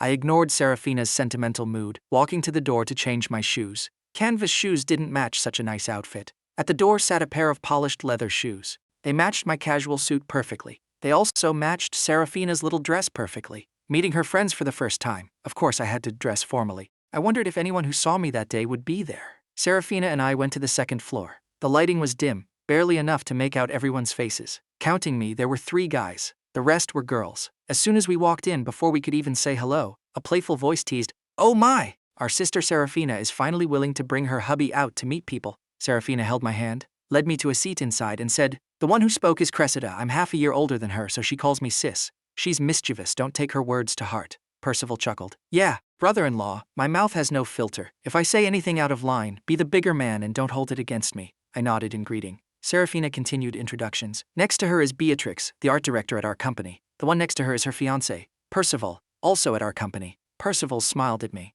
"Hello?" He looked warm and generous, but the shrewdness in his eyes couldn't be hidden. I remembered at the Sterling parents' anniversary, Beatrix completely sold me out in front of Alaric. Thinking back, Alaric's subtle attitude toward me afterward was very likely thanks to her. And Alaric's roommates, who were acting incredibly haughty at school recently, practically looking at people through their nostrils. I shook my head. Young boys who haven't stepped into society, puffed up too high by Percival's flattery. There were a few others. Serafina introduced them briefly. Finally, it was my turn. Serafina said to her friends, "This is my boyfriend Callahan." This single sentence meant my future wealth and status were locked in. Percival's mind immediately started recalibrating. God knows how many good things he said to win over Alaric! Now that I was firmly seated on the main palace throne, all his previous efforts were wasted. This Alaric was truly useless. Couldn't even keep a woman hooked! Studied all those years for nothing. While Cressida was making a ruckus, Percival immediately put on a familiar act, swapped seats with Beatrix, sat right next to me, shoulder to shoulder. Within 5 minutes, he was acting like we were blood brothers.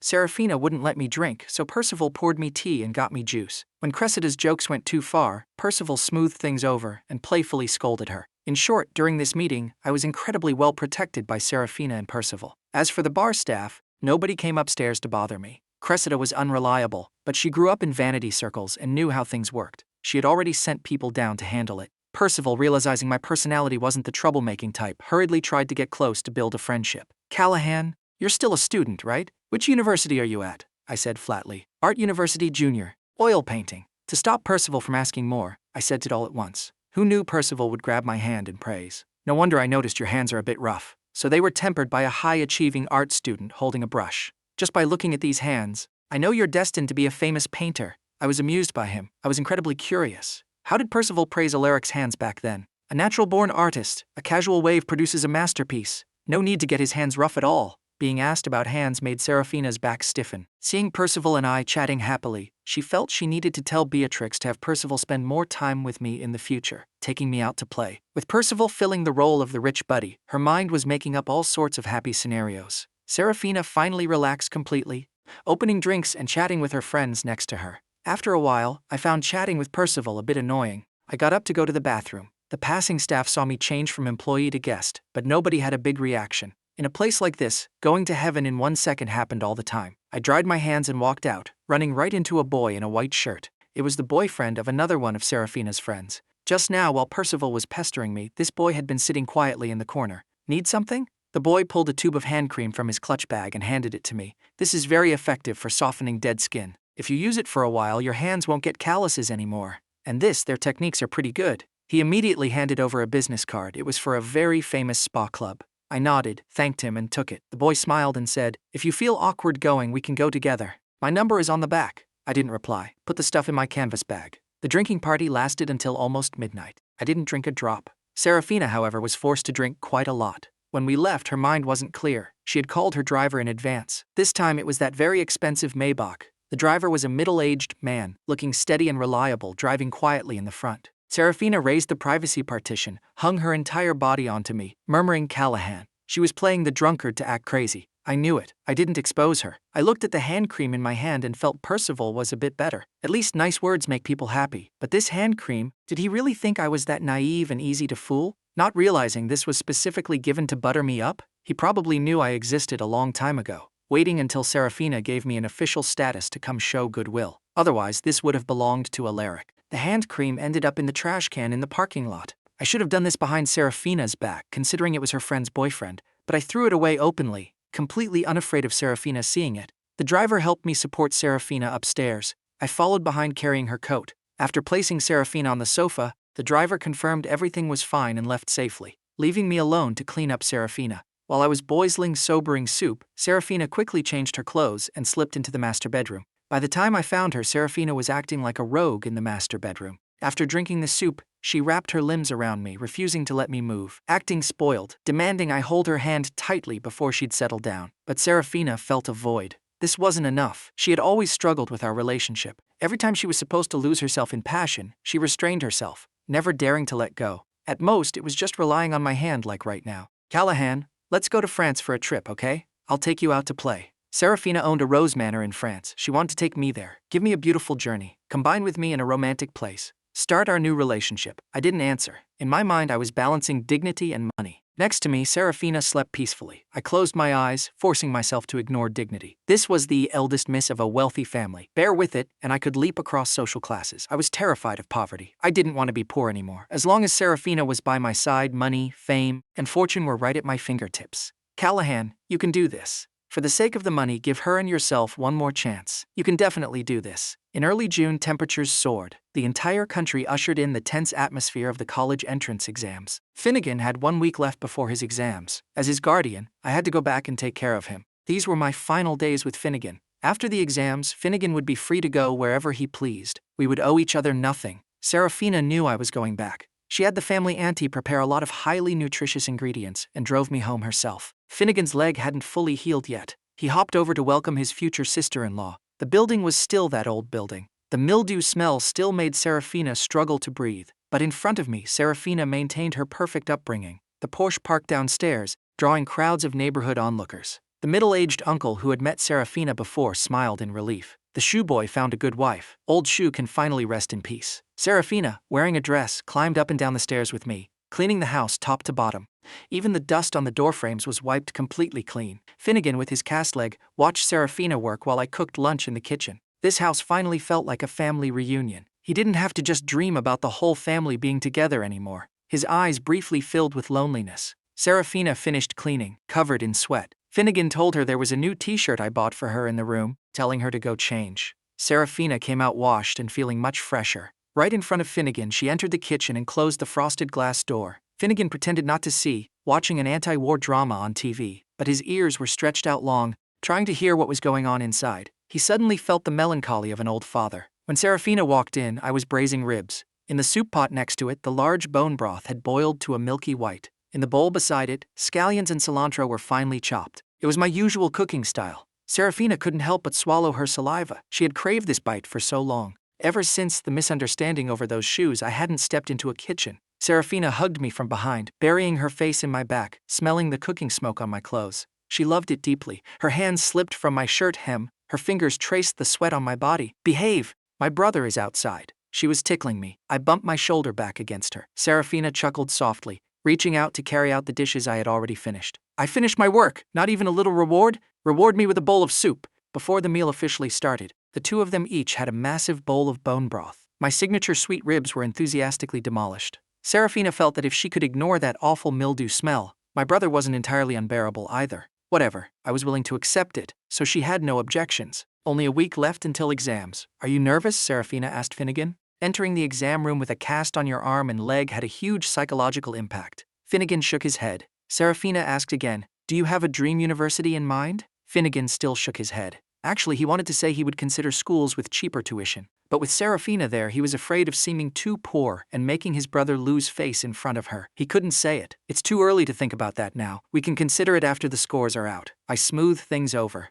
Finnegan's life was his own to decide. Finnegan nodded. After eating, Finnegan went to his room to study. Serafina washed the dishes in the kitchen. I stood beside her, keeping her company. The two of us chatted aimlessly. At noon, Serafina had to head back. It was a 4-hour drive. With Finnegan in the house, we had to keep our distance. I walked Serafina downstairs, only to be pulled into the car. The passing crowds couldn't see anything through the tinted windows. Serafina's eyes lit up after leaning back. She poured all the tenderness of the past week of missing me into this moment. Remembering I had to stay here for a week, Serafina couldn't help but urge, "You're taking care of your brother here alone. Don't push yourself too hard. Finnegan needs nourishment. Don't be too frugal with food." She pulled a card from her wallet and handed it to me. "I know you're still mad at me, but right now, at this critical juncture, don't punish your own body. You two are skinnier than each other. If someone bullies you in the future, with that build, how is your brother supposed to stand up for you?" She actually wanted to send the auntie over to take care of us. But given my temper, I definitely wouldn't want a stranger in the house. I had weathered too many storms. My stress tolerance was extremely high. When problems arose, I wouldn't scream and seek help. I solved them myself. Usually I'd only state the decision after the problem was solved. Serafina had done a lot for me. But right now, accepting everything she gave me unconditionally was the most dangerous thing. In my heart, perhaps I was still evaluating her. I didn't decline. I took the card. Serafina was satisfied, leaving a hickey on my collarbone. She lingered for a long time before finally parting. Before leaving, she instructed, "When you have free time these next 2 days, go check out the real estate developments around here. I saw a multi-story complex just now that looked pretty good. Go take a look. If you like it, we'll buy an apartment here and put it under your name. Consider it your asset. Miss Sterling, your family has a massive business empire, while us brothers are dirt poor. If we got bullied by you, we'd just have to swallow it. Where would we find the guts to stand up to you?" My words were a joke, but laced with a hint of sarcasm. It was the truth. Ugly to hear, but Serafina wasn't angry. "Don't talk nonsense. Dating me, the money you usually spend on gifts is enough to buy an apartment anyway. This is what you deserve. Just thinking about your dad giving the house to Finnegan makes my heart ache. This dump is dirty and broken." Her dad actually gave the house to an outsider like Finnegan. Just thinking about it made her furious. Properties in small cities weren't expensive. It probably cost less than a single bathroom in the metropolis. My family matters. Serafina knew about this old building. She never wanted to come here again. I didn't speak. Ever since Serafina and I reconciled, my standard of living skyrocketed. Buying a house was like buying a toy. This was Serafina's money. For now, I wouldn't use it, and I wouldn't go look at houses either. "All right, I'm leaving. I'll text you when I get back safe." Serafina walked me to the stairwell, turning around reluctantly. I watched Serafina's car drive out of the neighborhood.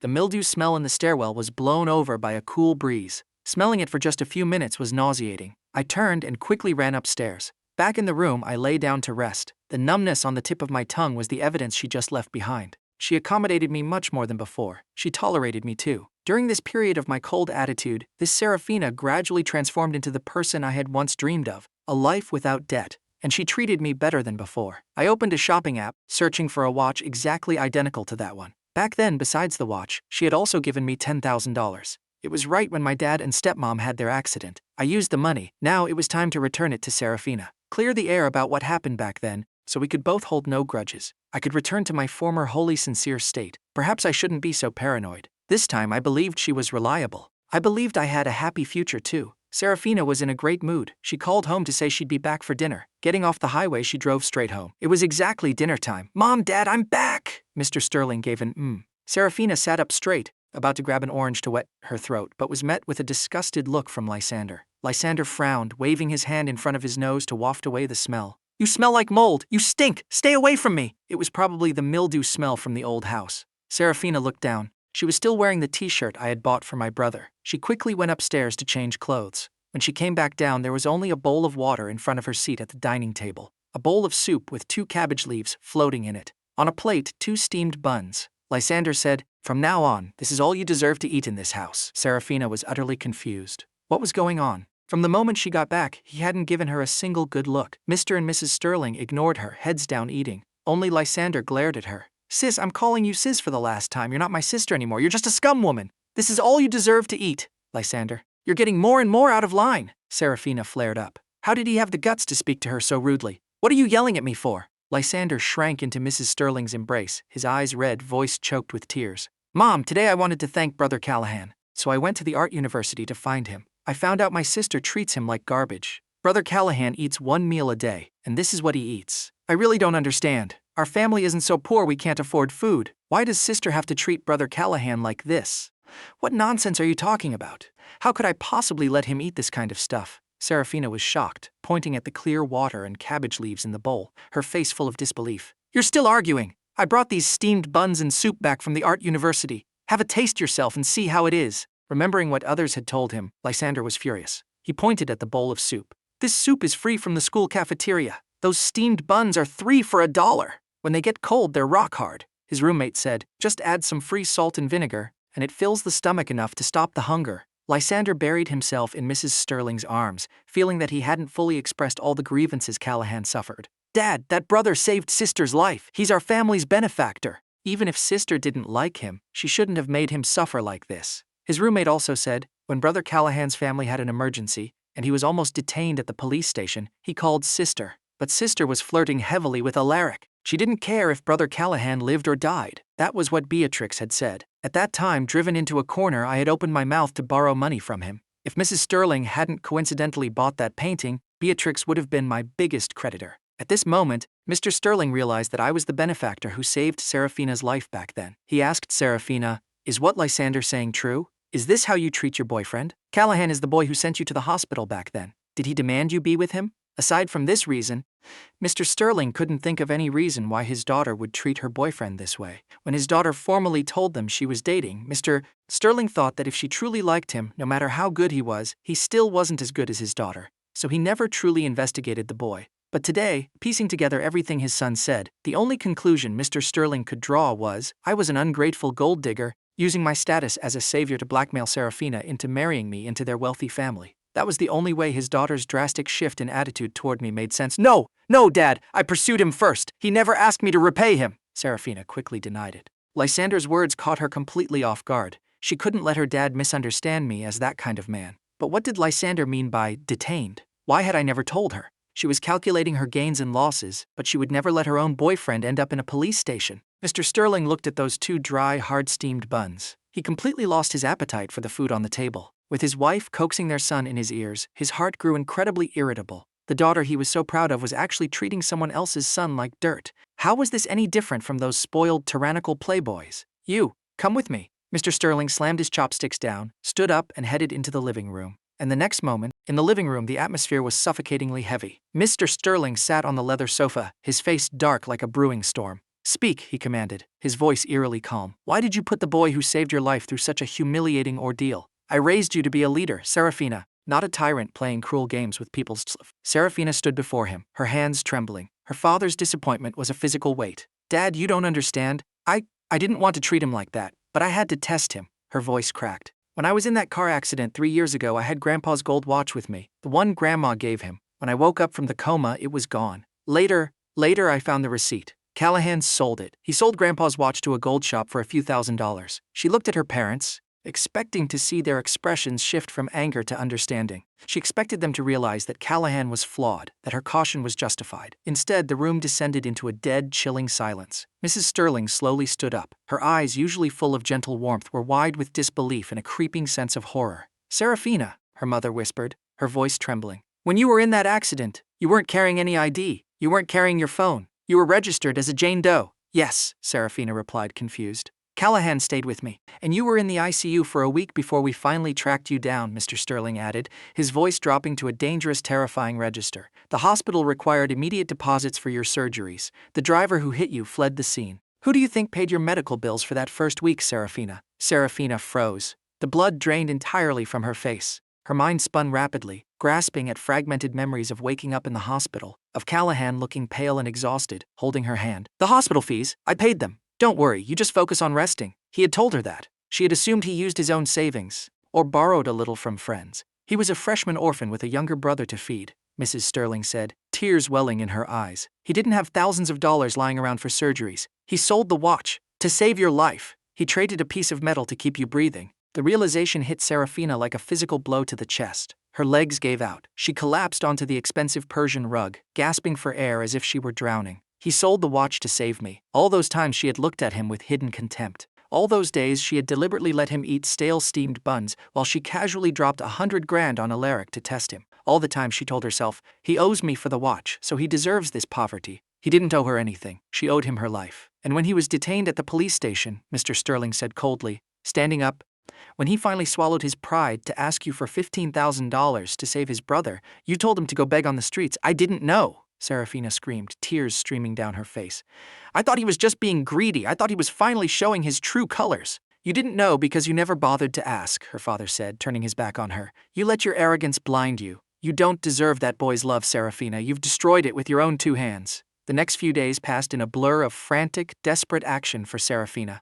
She mobilized her father's connections, tracking down the exact gold shop from the receipt 3 years ago. By an absolute miracle of fate, the vintage watch hadn't been melted down. It had been sold to a local collector. Serafina spent $300,000 to buy it back. She didn't care about the price. She only cared about fixing her mistake. She drove back to Callahan's hometown like a madwoman. It was the afternoon of Finnegan's final exam. When she arrived at the old mildew-scented apartment, the door was unlocked. Callahan was inside, packing a worn canvas duffel bag. The apartment was spotless, stripped of his few personal belongings. Callahan! Serafina burst in, out of breath, her eyes swollen from days of crying. I looked up, my expression completely placid. I didn't look surprised to see her, nor did I look happy or angry. I just looked at her like one looks at a passing stranger. Finnegan finishes his exams in an hour, I said calmly. I'm heading back to the city tonight. You didn't need to drive all the way out here. I know everything, Serafina sobbed, rushing forward and trying to grab my hands. I subtly stepped back, letting her hands grasp empty air. I know why you sold the watch, she cried, pulling the velvet box from her purse. I got it back, Callahan. I bought it back. You sold it to pay my ICU bills.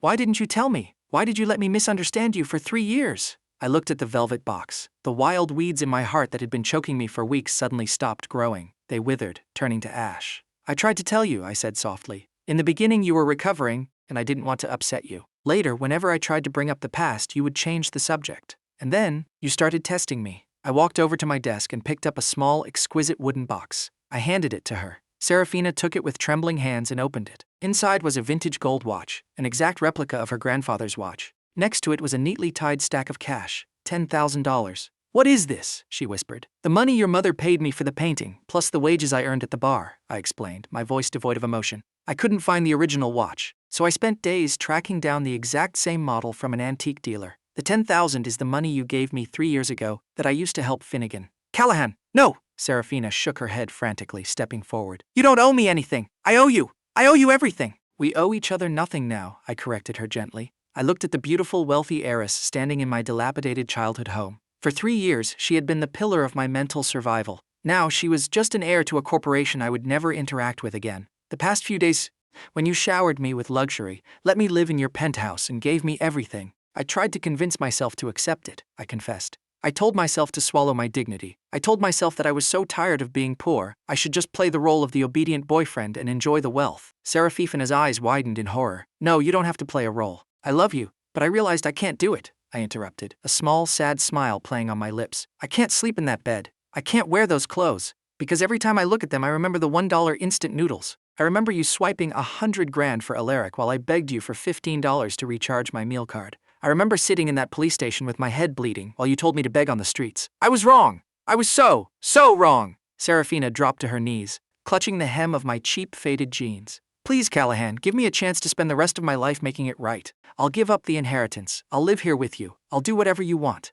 Serafina, get up. The floor is dirty. I didn't reach down to pull her up. You thought I was greedy for your money, so you disguised yourself as poor to test my limits. I thought you were poor, so I broke my own back to keep you from starving. I hoisted my canvas bag over my shoulder. We were both acting, but my act was trying to keep us alive, and your act was trying to see how much pain I could take before I broke. I stepped around her, walking toward the door. The test is over, Miss Sterling. You don't have to pretend anymore, and neither do I. Callahan, she screamed, a sound of pure, unadulterated heartbreak echoing through the empty stairwell. I didn't turn back. When I walked out of the building, the afternoon sun was brilliantly bright. The oppressive smell of mildew was gone, replaced by the fresh scent of summer leaves. I took a deep breath, feeling a weight I hadn't realized I was carrying finally lift from my shoulders. 2 years later, the gallery in the city center was bustling with people. It was a joint exhibition featuring emerging local artists. In the center of the hall hung a large oil painting. It depicted a dimly lit ATM vestibule. Outside the glass, the city was a blur of neon luxury and racing sports cars. Inside the vestibule, a young boy in a faded t-shirt was asleep, leaning against the machine, an art history book resting on his knees. The contrast between the cold wealth outside and the exhausted resilience inside was striking. "It's a beautiful piece," a refined voice said. I turned away from the painting and smiled at Mrs. Sterling. She was dressed elegantly, as always, with Lysander standing beside her, now a college freshman himself. "Thank you, Mrs. Sterling, and thank you for the venue recommendation." "The studio is doing very well," I replied politely. Though I had severed all ties with Serafina, Mrs. Sterling had quietly kept an eye on me. She never offered me direct money again, knowing I would refuse it, but she had recommended my art classes to her wealthy social circle. Through sheer word of mouth and my own hard work, my teaching studio had flourished. I was no longer struggling for my next meal. I was independent, stable, and at peace. "Sister didn't come," Lysander said quietly, looking at the painting. "She said she didn't have the right to stand in front of your work anymore." I offered a mild, non-committal smile and handed Lysander a brochure. "Make sure you focus on your midterms, Lysander. Don't spend all your time at exhibitions." Mrs. Sterling sighed softly, her eyes lingering on my calm face. She knew, perhaps better than anyone, that the boy who had once loved her daughter with his life was truly completely gone. In his place was a man who belonged entirely to himself. Across the city, in the towering penthouse of Yiyun Academy, Serafina sat alone on the floor of the massive walk-in closet. The display cases were still filled with limited edition watches, sapphire ties, and custom suits, all exactly as they had been 2 years ago. Not a single item had been touched. On her wrist, she wore a cheap, faded hair tie. It was the only thing I had ever left behind in her apartment. She looked out the floor-to-ceiling windows at the glittering city below. She had billions of dollars, immense corporate power, and everything the world had to offer. But in the reflection of the glass, all she could see was a girl who had thrown away a priceless treasure, just to see if it would shatter, and it had.